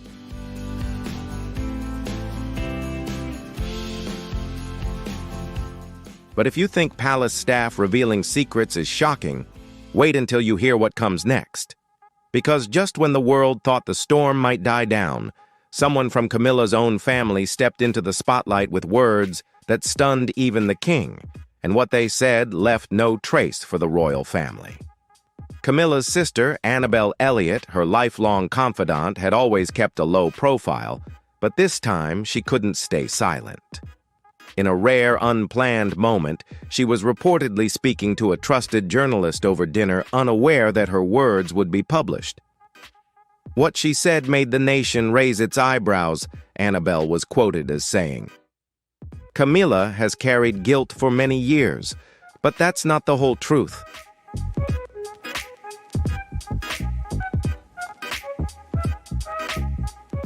Immediately, royal analysts began to carefully analyze the meaning behind Camilla's words, wondering whether she was referring to the rumored child or possibly other letters that have not been made public letters that could cause far more harm than those already presented in court. According to a close friend of Annabelle, she believes Camilla unintentionally revealed the truth when she confessed, "Yes, but not everything."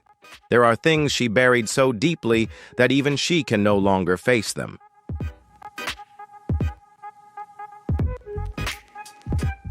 Annabelle then made a carefully worded statement that her comments had been taken out of context, but the damage had been done. This implied that Camilla was still hiding secrets even from Charles, and the magnitude of that was too significant to overlook. More importantly, it confirmed suspicions that Camilla's testimony in court might only be part of the truth. A former royal aide was clear: when the Queen's own sister says she's hiding something, everyone listens. This isn't just noise, it's a warning to Charles, a deeper betrayal than ever before. He's spoken out to defend her, he's fallen in front of the public, but if even Annabelle doubts her, what else is true?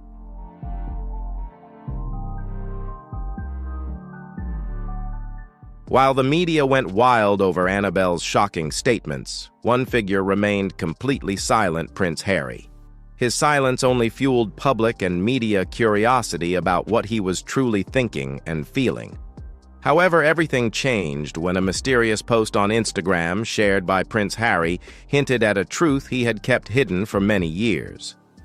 This post made many people stop and think carefully, as it seemed to carry profound messages that Harry had never publicly revealed. As the post was deciphered, millions began to wonder, is Harry trying to convey everything he wants to say, but without saying a single word?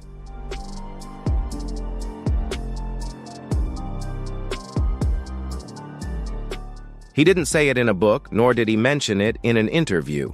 Instead, he quietly posted a picture of a single candle burning next to a framed photo of Princess Diana. There were no captions or hashtags, just a single timestamp, 3:47 a.m. While these details might seem like random images, fans and royal followers immediately recognized the deep meaning behind them. That time, 3:47 a.m., was the exact moment when Diana's fatal car accident was reported in Paris. For those who understand the significance, this was not a coincidence. It was a signal, a message that Harry intentionally sent in a very subtle way.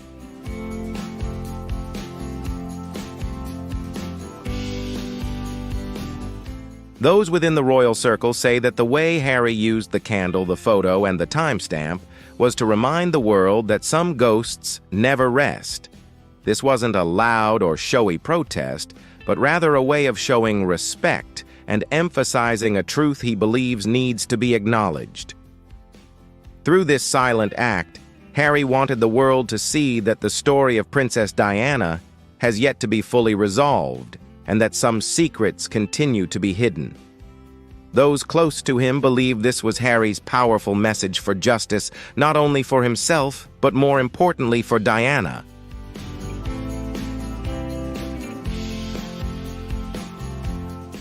A close friend of Prince Harry revealed to a U.S. news outlet that he had seen Camilla's full testimony.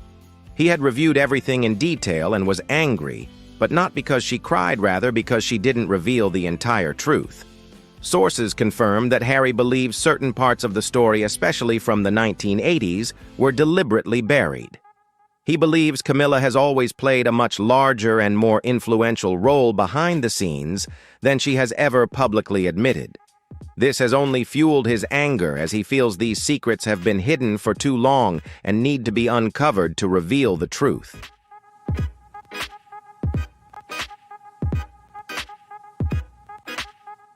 Harry's silent protest through the candle, the photo of Princess Diana, and the timestamp of 3:47 a.m.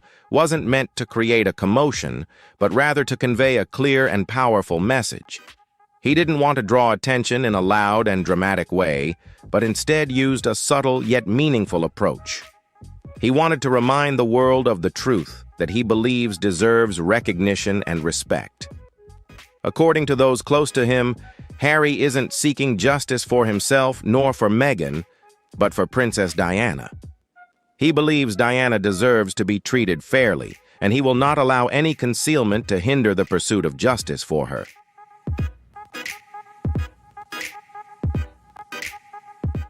And here's the chilling part. On the same day, a royal photographer discovered a sealed envelope sent to Clarence's house from California with Harry's handwriting on it. No one knows what is inside, but one insider simply said, "He doesn't want revenge, he wants the truth." From the tears in the courtroom to the whispered warnings, the royal family is now facing a calculation. Camilla has broken Charles's cornered, and now Harry has entered the game. But the biggest turning point is yet to come as the monarchy must choose, protect the past or reveal it. And what happens next could change everything.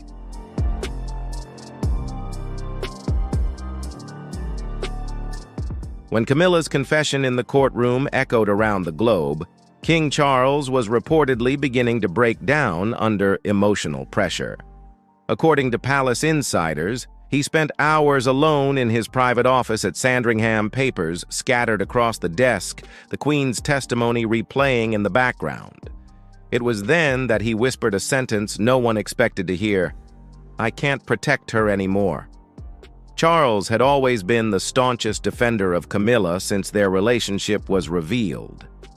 He had always stood by her even at the cost of his marriage, his public popularity, and his family's trust. But now it seemed everything had changed.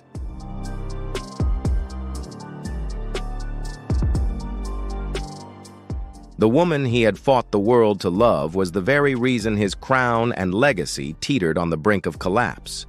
A royal aide described that moment as a spiritual breakdown. Charles, who had endured scandals, loss, and rejection, was now witnessing the foundation of his reign crumbling under secrets he had never fully understood. He was caught off guard, the aide said, not by the court, but by her, by what she chose to hide even from him.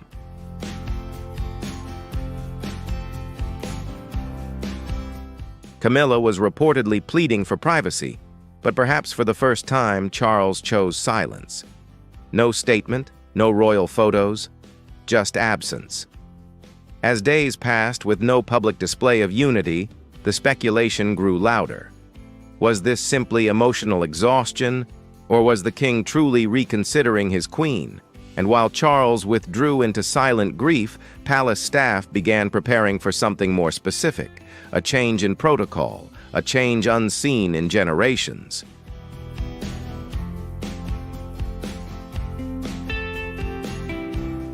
For if Camilla could no longer stand beside the king in the public's full trust, what did that mean for her title, her role, her future? The countdown had begun. Camilla's royal role was threatened. For years, Queen Camilla had struggled to prove she deserved the crown, but after the court case, whispers began circulating inside the palace that her position might no longer be sustainable. This time, it wasn't just the tabloid chatter. Trusted aides and senior officials had discussed the unthinkable demotion of her royal standing. Behind closed doors, a secret meeting was reportedly held between senior Privy Council members, key legal advisors, and Charles himself. The subject explored was the legal and constitutional implications of redefining Camilla's title from queen back to princess, a role originally planned for her years ago. One insider told The Telegraph, "Reevaluation has been used more than once, never casually." This wasn't about punishment, it was about survival. The monarchy had already been shaken after Andrew's scandal, Harry and Meghan's departure, and now Camilla's court scandal threatened to pull the entire institution into a swirl of public distrust. Something had to give.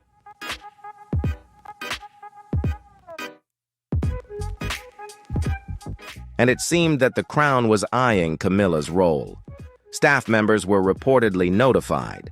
Events were being reviewed, public commitments were pending, and her official portrait committee had been indefinitely suspended. A palace source made it clear she could still wear the crown, but it no longer fit. But just as the palace began quietly dismantling Camilla's reign, the public spoke out. What they demanded shocked even royal historians. Those opposing began forming trending online hashtags worldwide, and the overwhelming message from the people was clear. It was time for Diana's legacy to be honored properly.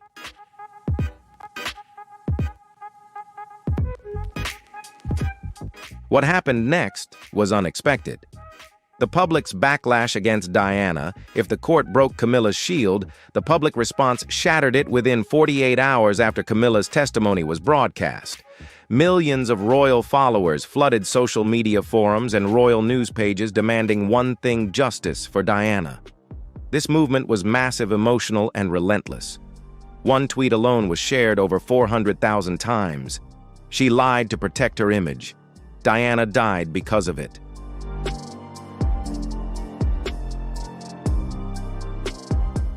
It wasn't just about the hidden letters or the tears in the courtroom. It was about what the world had lost. Princess Diana had long been dubbed the People's Princess, and now, as Camilla admitted to hiding information that could have shaped public perception, many felt Diana's suffering was hidden once again. Petitions began gaining attention, calling for the monarchy to seriously honor Diana's legacy, not through titles or crown jewels, but by ensuring she would never be forgotten in the royal story. A leading royal commentator wrote, "History is rewriting itself, and this time Diana's voice will not be overlooked." What was truly astonishing was that even inside the palace, some staff were reportedly supporting this movement. "She was one of us," a former press officer who worked with Diana in the 90s said. "She never pretended to be perfect, but she was honest, and we lost her too soon." For Camilla, this is another wave of devastation, not only from critics, but from those she once hoped would forgive her one day. And just when Camilla seemed to be at her lowest, a decision from Charles brought everything to a halt, a decision that would change both her public and private life forever. For the first time after 17 years of marriage, he asked her to step away from their private life.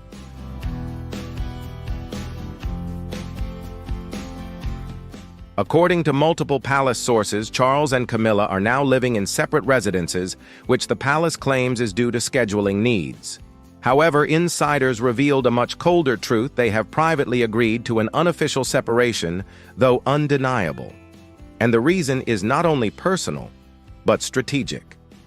After the court scandal, Charles is said to have told Camilla during a private dinner, "I still love you, but I need to lead without distractions." Those words, though spoken gently, were heavier than any royal decree.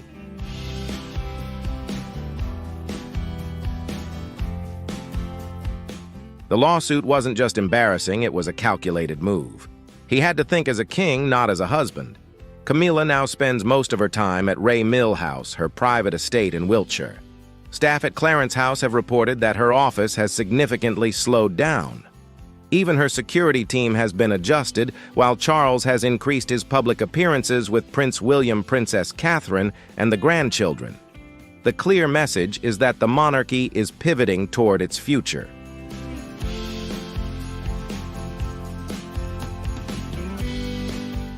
A palace spokesperson quickly denied any official rift, insisting that everything remains normal and unchanged. They stated that the relationship between King Charles and Queen Camilla is still strong with no public conflicts. However, an insider directly contradicted this statement, pointing out that while they may still be in a marriage emotionally, they have grown apart. The emotional distance between them is becoming more and more evident.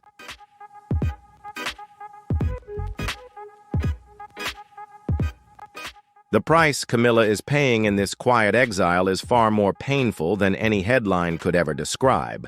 In the past, she may have been pushed aside by critics or those who didn't like her, but this time, she is not only facing alienation from the public, but also being distanced by the very man she fought the world to be with.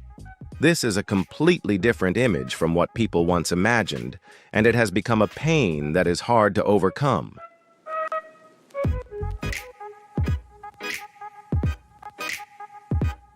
So here we are, witnessing secrets exposed, tears shed, reputations shattered, and now a queen left alone in the eyes of the public. But the big question remains, what will happen next?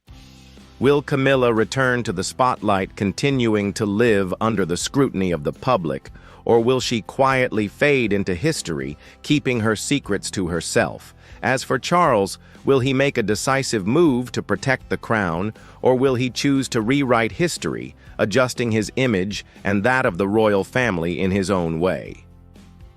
One thing is certain, what we are witnessing is not just a scandal, but a carefully calculated plan from the royal family, a strategy crafted in secrecy and caution.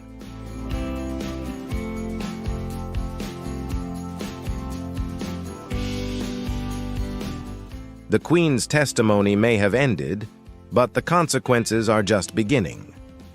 Behind the palace gates, relationships are crumbling, power is shifting, and history is rewriting itself in real time.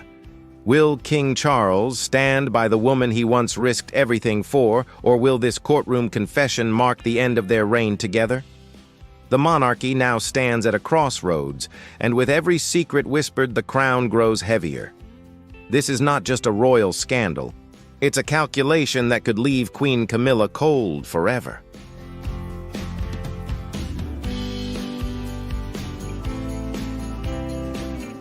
What do you think will happen next? Can Camilla overcome this challenge, or will King Charles have to make a tough decision? Share your thoughts in the comments below.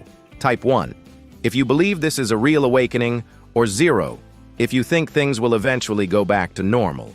And don't forget to like, subscribe, and hit the notification bell so you don't miss any updates in this emotional and unexpected story.